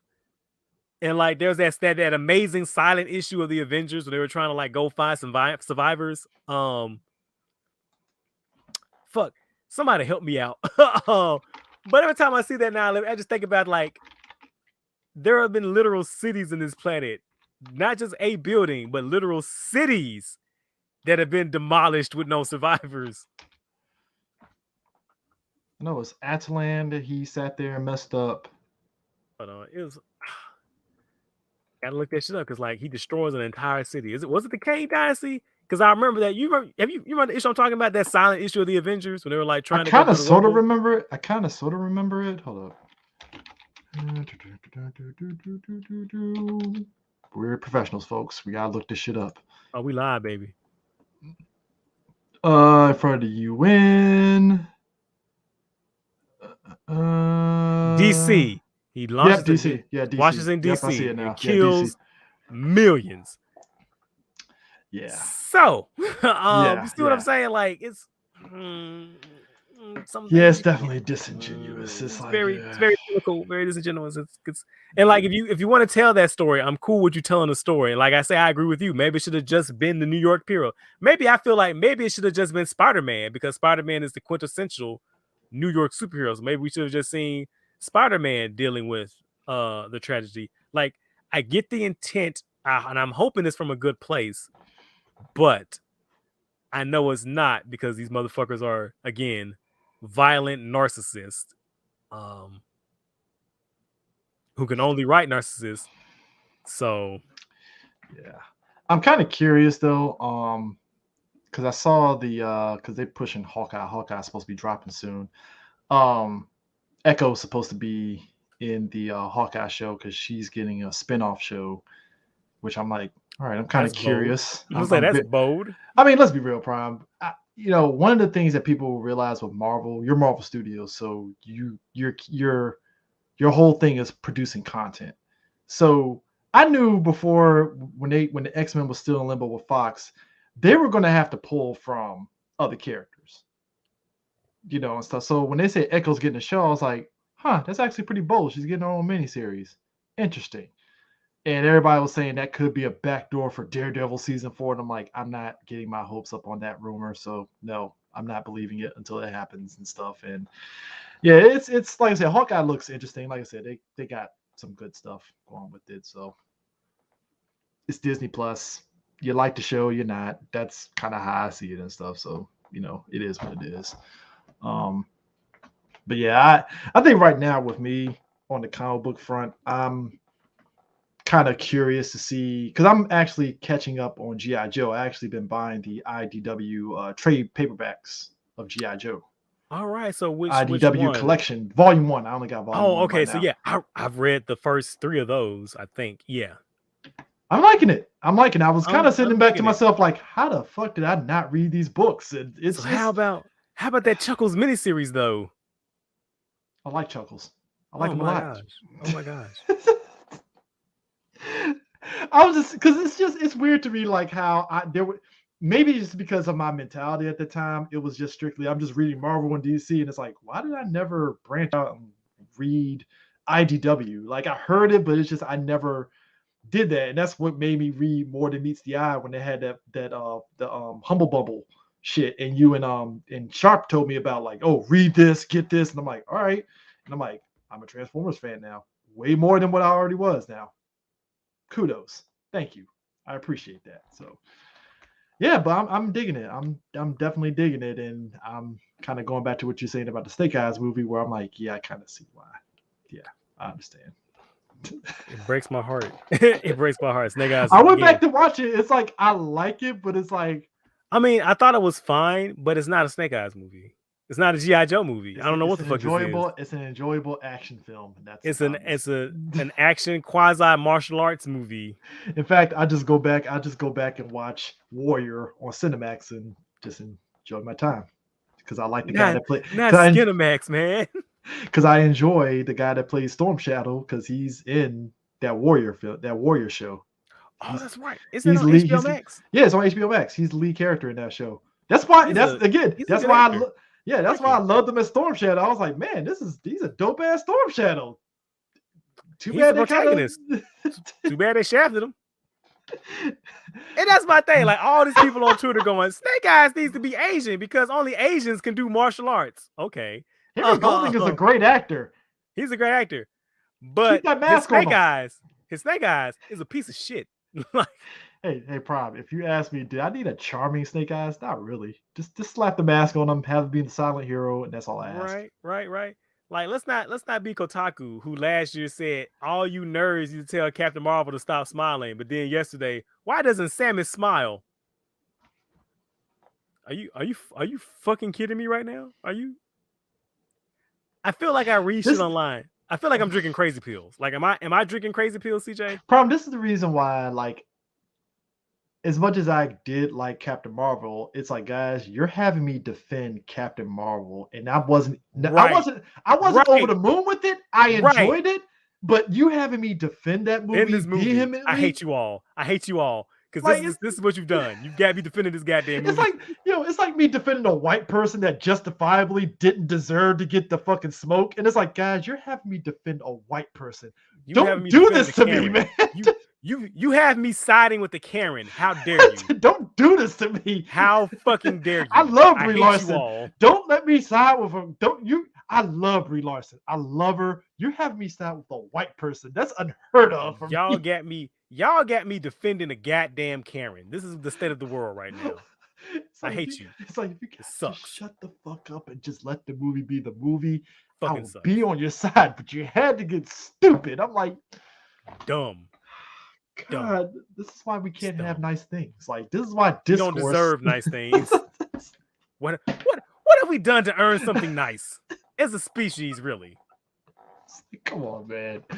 It's like racist. It's like, why does Captain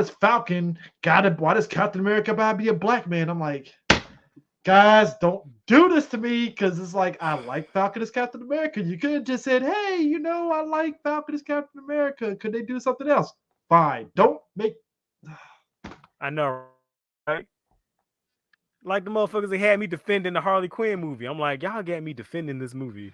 That's a mid-ass movie, and I enjoyed it. Mid-ass movie. I thought enjoyed it was okay. Look. I said I thought it was an okay movie, and now I got motherfuckers coming at my neck, and I gotta like, are you fucking kidding me right now? The bar was hell, because I was like, well, at least it's better than Suicide Squad, the Ayer Suicide Squad.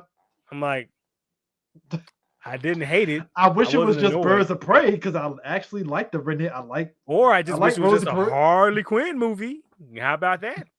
Which there's rumor they're actually going to do a Birds of Prey movie. I'm like, funny how that works, because that's what we wanted, was a Birds of Prey movie. Although I feel bad that Montoya as the character has been, punished and sent to Batwoman, like Black Mask was. I'm like, oh. I mean, that just means that, oh Jesus, you know what that means, Prime? Me, you, and Shaggy, shouts to him. We were saying when the Arrowverse started, it'd be nice to see the question. Batwoman was going to give us the question, aren't they? It's gonna be. Hey! I like Renee Montoya's question, but they're just gonna skip over old boy. That was the question, and just give us Renee Montoya question, aren't they? We called that shit. We said that shit. I didn't ask for this, Prime. I didn't either. I hate it. I hate this. I hate this timeline. I wanted question in Arrowverse. Don't get it twisted, but it's like, not like this. What's that fucking Matrix? Not like this. Not like this. Get unplugged. They're just gonna skip over old boy as the question, and Renee Montoya is just gonna she's gonna create a persona. Right, because a woman don't need no man. What are you talking about, CJ? I mean, I like conspiracy nut question. He was great. I love that. Give me conspiracy nut question. Did you read the Many Deaths of Vic Sage? Yes, I did. It's a good book. It's a good book. In fact, the Justice League cartoon was why I got into that character, because when I was watching Justice League, and it was like, oh, so he's like a conspiracy nut. I can dig this. And then, like, when I was saying, when I read the comic, and it's like, oh, he's not really that way, but I still like the character. I was like, oh, okay, I like this. All right. That Denny O'Neil series, some good shit. Actually, that's what made me like Denny O'Neil, because he did that. I was like, oh, okay, cool. It was kind of more like a martial arts book. Like, it's It was like straight up like an exploitation book. Like that's how it was kind of. I mean, it fits the question if you think about it. It's like, I mean, yeah. Because I mean, animated show made it more like he's more like film noir kind of character and stuff. Yeah. I think one of the reasons was also that like so the question as he was on Justice League Unlimited was kind of like a double reference. So he was that way because they were referencing Rorschach. Yeah. And you know, Rorschach is actually supposed to have been the question. Yeah.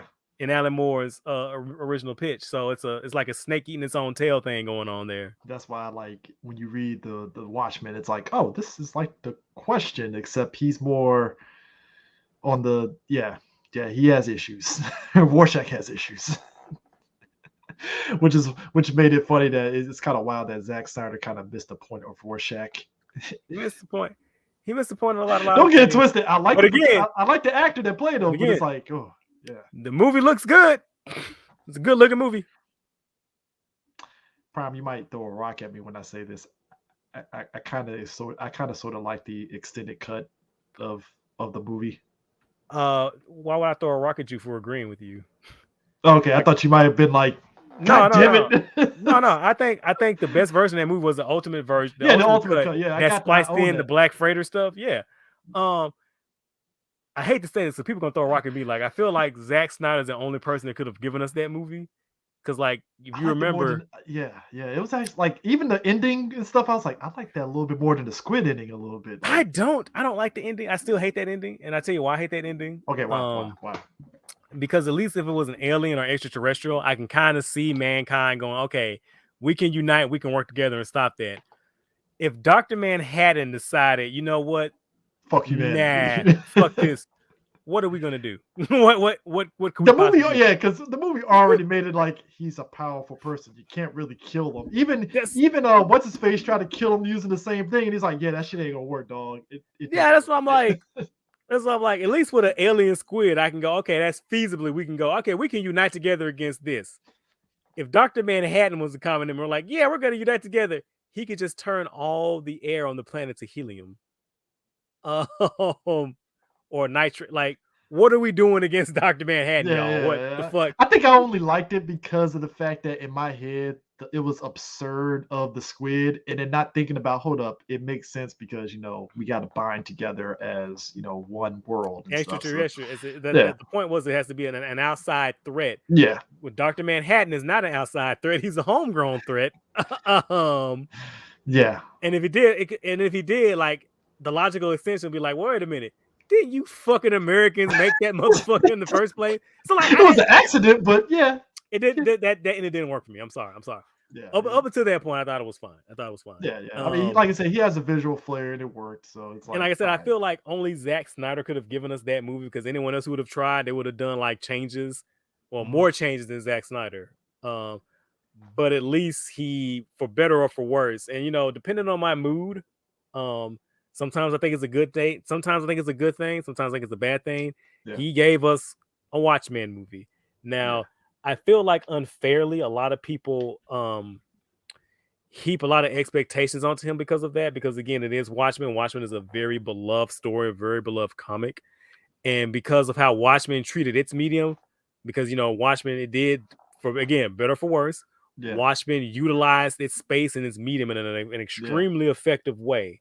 So because of how Watchmen, interacted with the audience in its medium, people for some reason expected the Watchmen movie to replicate that same thing. And it was the best you're gonna get. You're right. It was the best you were gonna fucking get. Like, this is the best we're gonna get. Because I remember, I think that's what polarized people, because people were thinking that it was gonna be shit, and then when you watch, it's like questionable choices at certain times, but it's like, this is the best you're gonna fucking get. Like, this was because again, we could have got some wild ass shit. What was that one director who was gonna do it, and his ending was Silk Spectre, Rorschach, and Night Owl are gonna be transported to the real world, our world, at the end of the movie. I remember that on message boards, and everybody lost their collective shit. Like, fuck you, kiss my ass. I'm like, whoa. So like, look, we shitting on Snyder. We can shit on Snyder for a lot of things, motherfucker. I would shit on him right with you. But you got to give the man some due. Like, it could have been a lot worse. Full disclosure, I let it marinate. I never hated the Justice League Snyder cut. Let it be clear. My issue was if it was 3 hours, there's an argument to be made. A 3-hour Snyder cut would have been up there as I could understand us. There's a logical argument of putting up there as really great comic book adaptations. If it was 3 hours, oh, definitely. I would entertain that argument. I would listen to that argument. I would listen. Yeah, because if you strip out the shit that he was doing with the future evil Superman, which I'm like, why did you do that? Take that out. You actually had a good thing. Even if I didn't like the dumb Martian Manhunter shit, it's like, yeah, maybe there's something there. There's something there. Maybe cut out that creepy girl sexual harassing Aquaman. Maybe, leave that on the cutting room floor. You mean the Flash with the glizzy? No, I mean the chick sniffing Aquaman's sweater and lusting after his dick. Prime, can you 3 o'clock in the morning, because I couldn't sleep, so I watched it when it dropped. Prime 3:15 when that shit dropped, I paused and I was like, what is this? When she sniffed it and they started singing, I was like, now I've seen some thirsty ass bitches in my time. But bitch, because even on the Marvel, HR, HR. Because my thing is this, I like soul thirst because I like the moment in Captain America: First Avenger when Peggy saw Steve come out the tube after he get injected. She touched his chest. I was like, her sexual harassment. Yeah. You know what? It was subtle when she touched his chest. Like, oh, okay. I was like, you know what? I saw that theater. I turned who was with me and I was like, now that was a dude. Now that if those genders were reversed and the dude did that shit, I ain't gonna lie, Prime. Girl that I was dating at the time, she was one of many chicks that was like, I was Peggy. I would love to touch his pecs. I was like, you know what? I don't blame you. Even I would touch Steve. I would too. But Tommy Lee Jones on the other hand was like disapproving, stare like no, I don't care about your pecs, Steve. No. So when I watched the episode of What If, I was waiting on it. I was like, I was waiting for Steve to be like, oh. I was like, so is Steve gonna touch something? I mean, turnabout is fair play, right? Right? Hey, right? Look, hey, Amazonian Peggy was fulfilling a lot of men's dreams after that episode. I don't blame them. I don't blame it at all. So to end this off, What If? If I have a critique of What If, I wish that they didn't make it into the team up episode, because I was digging the one-off nature of the episodes, and the fact, because the Doctor Strange episode was probably the strongest episode out of the whole series. I loved it. I didn't like the fact that it turned into. I didn't like that it turned into the team up episode, the final episode, because I was like, I like they went with the moon with it, but like, did you have to make them the multiverse Avengers? Like, because it's the MCU. So I'm not the biggest fan of What If.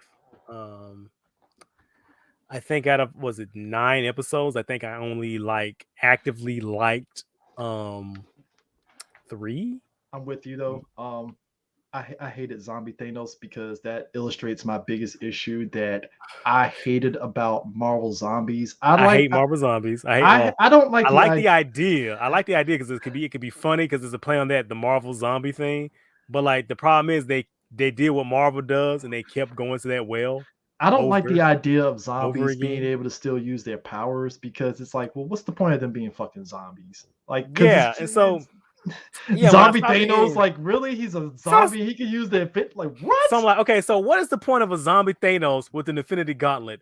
What is his goal? Or what did I say? What's the threat assessment here? Thank you. What is he trying to accomplish? So he's a dumbass zombie. So he just wants to eat brains. So if he has the Infinity Gauntlets, he's just gonna make more brains. Is he gonna make more zombies? Because at least he's gonna have the life. Because the only part of that zombie episode that I thought was great is Vision using Black Panther to feed zombie Scarlet Witch, because Vision has no cognitive of because he loves Scarlet Witch and he's going to do anything. But that's the only thing that was like, okay. That's the thing I hated the most out of the episode, because I felt like, oh my guys, everybody in this episode is acting so out of character. And logical compassion, I should also say compassion, because if you read the Avengers comic book, the Vision is a character full of compassion and love and understanding and he wouldn't do that shit. I get now don't get it twisted though. I did like how we kind of sort of got Pimtron with with Ultron being in the Vision body. I was like, yep, that's Ultron right there. He will kill with efficiency. I was going to say, now, even though I really did not like What If that much, I can't believe it's giving me the best Age of Ultron we're probably ever going to get. I think it had to happen because as soon as when they announced What If, I was like, they have to do a What If Age of Ultron because you got to give us an efficient Ultron. And you know what was funny to me? People was like, he wouldn't kill Thanos that quick. Oh, yes, he would. Oh, he would kill Thanos. There will be no talking like, oh, that's nice. Bam. Done. No talking. You're dead. No, hell I don't like no. the way that he did it. Like, again, I got a lot of problems with What If. But he would kill Thanos with efficiency. Maybe not that quick. But the jobbing of so many characters. And then don't you also just love how the Infinity that, like, first of all, that fucking fight with Ultron,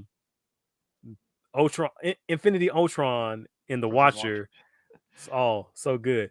But then I was sitting there going, wait a minute, how are his Infinity Stones still working when they're going universe to universe? I'd excuse it because it's a different world, but yeah, that if you read comics, like those stones do not work outside of its own universe. In the MCU, they established that in Loki. The stones don't work outside of their universes. I thought it doesn't work in the TVA.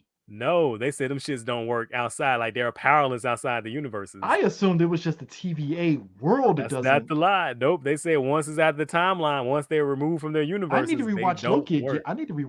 Well, hold on. You're right, because then I'm thinking about, wait a second. Then if that's true, then that doesn't make sense in an Endgame when they went to other timelines. Yeah, that's why I was like, I think it's just, I just think it's the TVA world. It doesn't work, which makes sense because. Wait a minute, somebody need to do some math on that shit. Either one of the writers just fucked up and flubbed it, which I don't want to give them the benefit of the doubt on, but it's a possibility. Because they do that. They do that a lot. Or somebody didn't get together and be like, hey guys, we really need to come together and establish some shit because we are confusing people right now. Right. Yeah, it's let me think. Because that doesn't make sense for Endgame. Yeah, that's why I was like, I think it just didn't work in TVA and stuff. But I also need people to do this. You can like the MCU stuff and not go over the top, because while I do like the animation for this because it works for what they're doing. Oh, I hate it. It's not, put this way, it's not top tier animation because we just got the Star Wars. I don't know if you watched the Star Wars. Not yet. I'm saving that. It's really good. I'm saying the animation. I know. I've seen clips. Oh God, the animation in that kicks the shit out of What If, and I like the What If animation. I like it. But here's my thing. People don't understand terminology, so when people go like, "Oh, I like the animation," the What If, it has good character models. If the character models look good, animation, when the characters have to move, talk, and do action scenes, the illusion of movement to be animated, it's fucking terrible. It's like them frame rates, bro. Like, it ain't low budget. Sub 60. It's not 60. Put this way, it's not low budget, but like you can tell they're cutting corners. And trust me, it looks horrible. We've seen people cut corners on a lot of stuff. Hell, even in anime, I like One Piece. I can tell when the motherfuckers are cutting corners on the animation because they're diverting assets to other stuff too. But to be fair, look at the output of One Piece episodes versus the output of What If episodes. True. The One Piece people, motherfuckers, they got to make that. They got to stretch that money. Because My Hero suffered. Because my last season of My Hero kind of sort of suffered a little bit too. So. And like, who was that? Was it Mark Bernard? And it was someone was like, "Oh my gosh, the animation in What If is so stunning." I'm like, I'm gonna need you to watch some more cartoons, my nigga. To be fair, Prime, he did kind of sort of walk it back because when he was talking about Star Wars, he was like, that animation is stunning. It's better than What If. And I was like, exactly. Bro. I can turn around on my shelf, randomly reach and grab anything, and it has way more stunning animation than fucking What If. So it's like, put it this way, I think the animation, it works for what they're doing. They do need to step it up. But what you reaching for? I can grab something random off my shelf will have better animation. Modern Warfare 2 has better animation than fucking What If. If like I said, it works. It's kind of a shame that they cut the Gamora episode. Right. Because that would have episode would have looked like it would have been decent. Yeah, it's kind of like what if Gamora killed. I guess apparently it was like what if Gamora killed Thanos and she had her own. So I'm like, And then in episode 2, there was like, aha, my stone destroyers. It only works on the stones from your universe. And I'm like, but then how did your whatever? Hey, writers room, tighten it up because God, get this shit together. Get this shit. Because again, I don't want this to restrict it to just what if. A lot of shows do this shit too, where clearly the writers were not seeing eye to eye on this stuff. And I'm like, hey guys, you might want to clean this shit up before next season because you're confusing your audience, guys. Don't do this. Because I'm sitting there with my eyebrow raised hard as fuck. And like another thing that bothered me about the last episode. So like, the last episode is clearly a homage to Infinity War when they were fighting Thanos on Titan. Yeah. Small problem with that though, CJ. When they were fighting Thanos on Titan, he didn't have all the Infinity Stones. Yeah, he only had like 3 of them. 3. 4? So yeah, 3 or 4. So no, because he had a space reality. He had everything but time and mind. Yeah, time and mind. He had everything but time and mind. Yeah. Which, if he had those in the fight, that fight would have gone a whole lot different. That fight would have been done in like 2 minutes. He could have did the world though, and just stop the whole fucking fight. So when they're doing the fight against Infinity Ultron. Damn it, Brian, why you had to bring up the JoJo reference? Because I love that fight, but it was kind of like Joe was like, yeah, I'm gonna whoop your ass. Yeah, Dio's like, not today, bitch. Freeze time, nigga. That's right.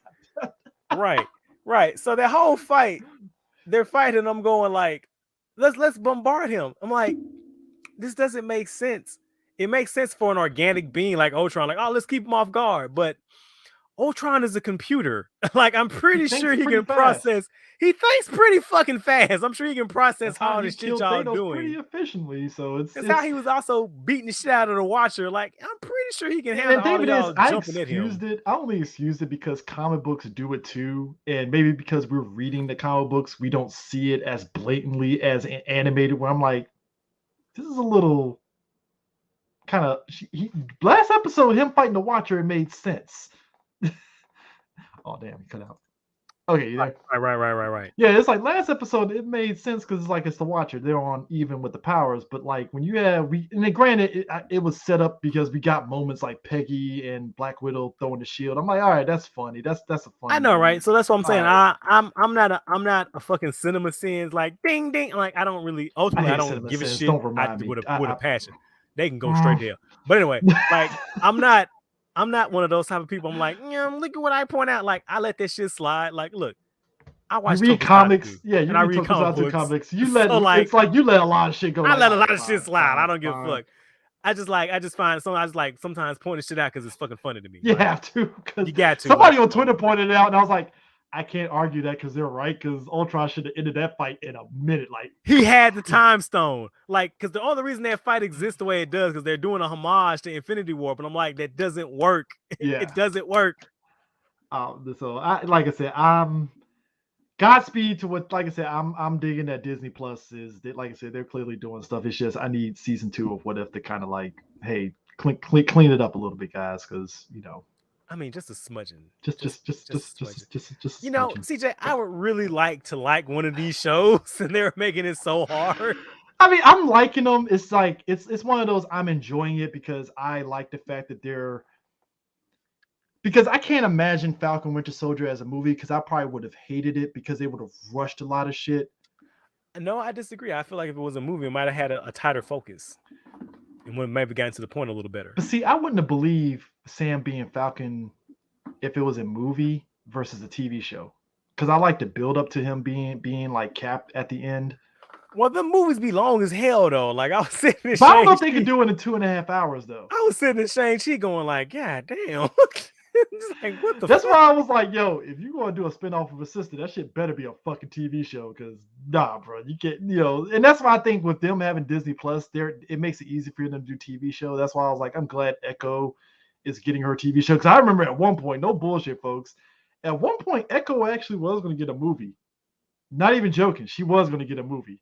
That was like earlier on pre-MCU when everybody and their mama was getting movies. Like I think it was right after Elektra had dropped, which God, that was a time, wasn't it? Elektra had a movie. Right. I wouldn't Prime, I swear to God, did you predict the Elektra movie was ever going to come out? It's not on my bingo list. I'm gonna be 1000% I'm just saying, honest at the with you. time when Daredevil dropped, did you predict Electro was going to get like a spin-off movie? Nigga, I was surprised Daredevil got a movie. Let's be honest. I was surprised we had a Black Kingpin. I ain't gonna lie, I loved it. I ate that shit up. Look, listen, look. Like we just talking about, I let a lot of shit slide. I am a Daredevil Ben Affleck apologist. Hey, I will ride and die by that director's cut. I just want to say I will white knight the fuck out of that director's cut, man. Because look, even if you didn't like the story, that director's cut, that was the definition of a director's cut, because they added 20 minutes back into the movie, and it actually did tell a cohesive movie on how much influence Kingpin had on the streets of New York. Because what folks don't realize, Coolio had a cameo where he actually played a character that tied into like nobody in the movie knew who Kingpin was. He was just this enigmatic, he was his figurehead. And they didn't realize Fisk was Kingpin and stuff. And that was the whole crux of it, was Coolio's character was going to expose like, oh, Wilson Fisk is the Kingpin, and Ben Urich was going to be the one exposing it and stuff. And it was actually a really good side story and stuff, and they kind of cut it for the theatrical cut for whatever reason and stuff. So, look, is what it is. That ending, dog, him fighting Kingpin in that fucking office building. Colin Farrell's Bullseye. He was chewing scenery, but like, yo, blast. Yo, they gave him the bullseye on the head. I'm a sucker for those little details. Again, I'm not made of stones. Hey, look, that era has some hit and misses.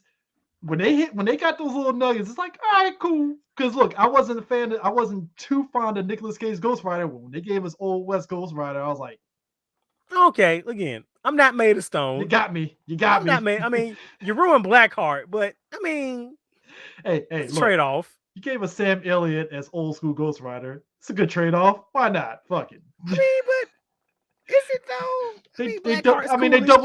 They double dip because he was General Ross, and I liked his General Ross. Again, that was an era where you took what you can get. I mean, people don't understand, dog. I was just talking the other day with somebody. I was like, there are comic book shows right now that I'm not watching. And if I had said that to me in middle school, he would have cursed me out. Prime, we had Mutant X. People do not know the struggle. That was the closest we were going to get to a fucking X-Men show at the time. Mutant X. Fucking Mutant X. I grappled onto that. This is the X-Men, guys. It's not the X-Men. Scrambling. I was like, man, I'm watching Mantis because this is the closest I'm going to get to goddamn Steel. Folks, I want people to understand this. Mutant X, it was supposed to be an X-Men show, but because the WB didn't have the rights to the X-Men, they had to kind of sort of do the X-Men, but they had to rename everybody and stuff. But you could tell who was supposed to be who. Like the two bad guy and good guy characters was clearly supposed to be Xavier and Magneto, but they had to switch up the fucking power sets and shit. And I was like, yeah, that was a thing. But hey, we got what the fuck? Nightman. That's a real character. From Malibu. Remember Nightman, guys? He's a saxophone player who was blind. Was he blind? It's been a while since I watched this. No, he just he was not Batman. Night vision goggles. Yes. Night vision. He had the night eyes that in the comics actually shot lasers, but in the show played saxophone. Well, his power set is basically he has insomnia. He doesn't sleep. That was his powers, which I was like, so you just went Defino Nightman. He doesn't sleep. Literal. Or is a team up with drives a PT Cruiser Bible Man. Prime, don't mention Bible Man. That's actually something that me and D might do for a band podcast. Is Bible Man? Oh, y'all gonna do the greatest tokusatsu of all time? Prime. Did you not realize I hollered at home when somebody said Bible Man is tokusatsu, and I couldn't disagree with that? I was like, you can't. Yo, did you see that fucking that movie where he broke out that fucking flaming sword and cut that motherfucking half? I was like, yo! Prime, I grew up going in the church growing up, and I went to a private school. As a kid, Bible Man should have hit to my sensibilities. So I love Power Rangers, but for some reason, maybe it's because I was in like private school, I was kind of like churched out at that point, and I didn't give a shit about Bible Man. And then when I rewatched certain clips I see on YouTube, I was like, how did I not get into this again as a kid? Like that should have just hit me immediately. Like, oh my God, it's Power Rangers, and it's like it didn't. But the fact that Bible-Man is Tokusatsu, I was like, God damn it, they're right. They're right.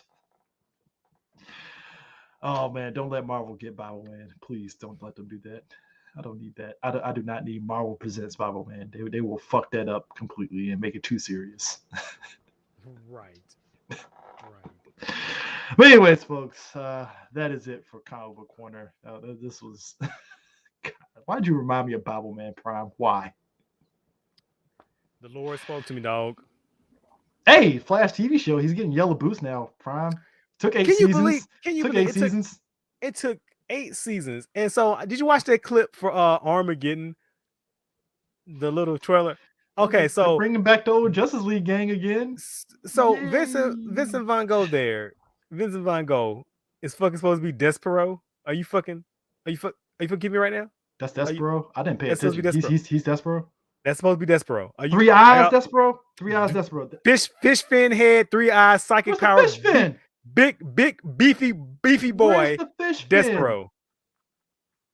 It's supposed to be his mohawk. Regardless of the quality of the CW shows, I always appreciate they shot for the moon on characters. Look, to this day, most of the time, but to this day, quality aside, I still love that we got King Shark in the CW first before the movie proper, and I'm amazed they went that far with it. Even with Gorilla Grodd, and we talked at length about how that's the whole budget right there, guys, right there. But it's like that's Despero. Yeah, no fish fin, no eyes, like just. I was like, damn, not even the 90s Despero with the big ass laser cannon. Like, I can't get nothing, dog. Nothing. Exactly. This how you do me, motherfucker. Okay. I'm well, we'll see. Now it's supposed to be Armageddon, and I don't think they're gonna do that story 1 for 1. Oh hell no. Because yeah, Flashpoint was 1 episode, dog. Come on now. Well, this is 5 episodes, but my thing is like, we're stepping it up, Prime. We're stepping it up. Well, what's the CW version of this gonna look like? And I can't believe we're about to leave here. We're not gonna fucking mention the League of Super Pets with Dwayne. I'm mad because I'm actually gonna watch it. I'm gonna be in theaters with all these little kids, like I was with Teen Titans Go to the movies. I'm gonna be like right there, front and center, like this is great. I'm gonna watch it because I'm a crypto stan. Because I'm a crypto stan, I'm gonna go watch it. You love that crypto show, right? I love crypto. Of course I did. That show was great. Show's great. I'm waiting on. I'm looking at HBO Max like, yo, Go put it up. Y'all putting it up yet? But Super Pets The Rock is crypto, and Kevin Hart is Ace. Now, is Ace a boxer? Is that what Ace is? He's a hound. He's a whole ass hound. Ace is a whole ass hound in this movie. Would Bruce have a hound? He does, because in Batman Beyond he had a hound. Remember? That was a Rottweiler. Oh, but that was a great. Was it a Great Dane? Yeah, it was a Great Dane. Great Dane. Close enough. I mean, sure. Look. I just love how even as pets, Batman and Superman literally have a pissing contest, and that was that trailer showed them literally pissing. I was like, you got me, movie. You got me. Look, that's how they got me with Teen Titans Go to the movies. I was like, you son of a bitches, I got there, and I will forever stand that movie. Like, come on. That's one of the greatest comic book movies ever made.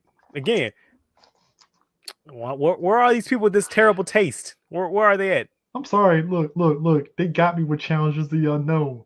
They got me. I was like, you got me, movie. You fucking got me.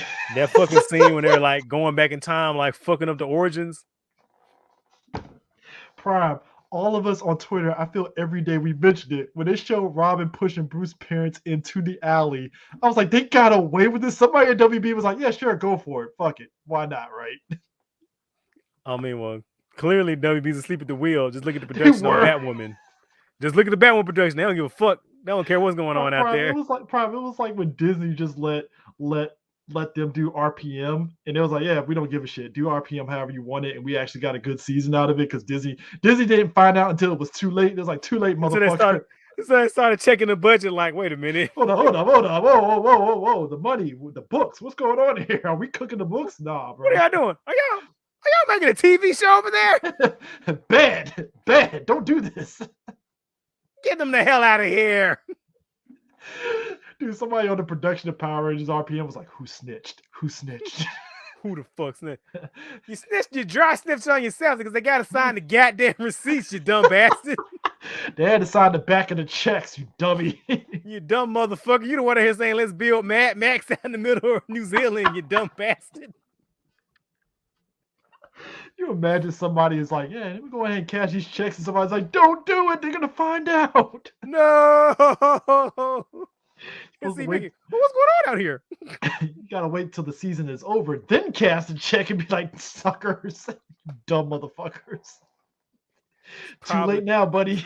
It's probably the goddamn Dodge Charger dude. I fucking hate that guy. Got Vin Diesel on his fucking show. Get him out of here.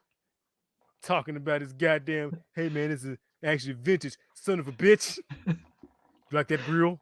I swear to God, I think the budget for RPM was like, okay, we got to get like 10 Dodge Chargers. Can we do this? Nobody say shit. Don't say nothing. Don't say a motherfucking word.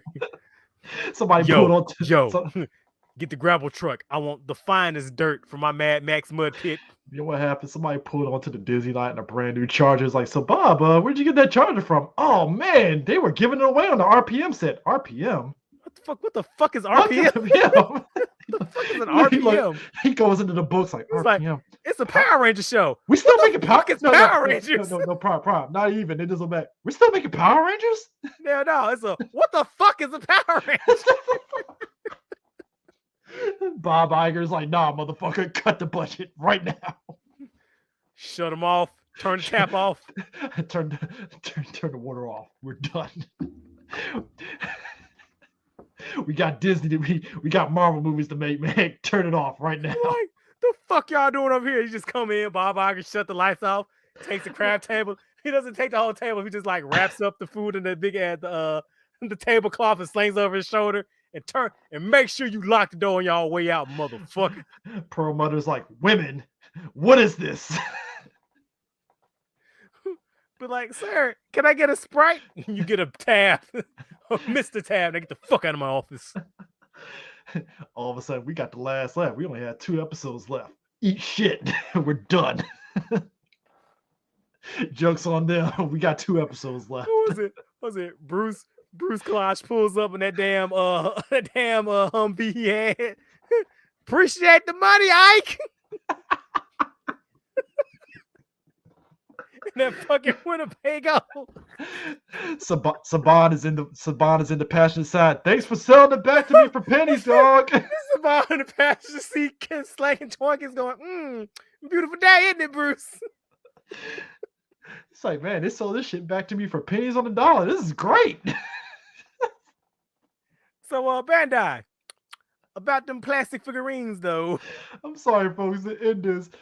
If there was ever, look, people sit there talking about ScarJo finesse Marvel. Nah, motherfucker, Saban finessed the shit out of Marvel, out of Disney, honestly. Because I want people to understand. Is it really finesse when they didn't really give a shit? They're like, no, but Prime, understand, the finesse is the fact that Disney overpaid for fucking Power Rangers up front.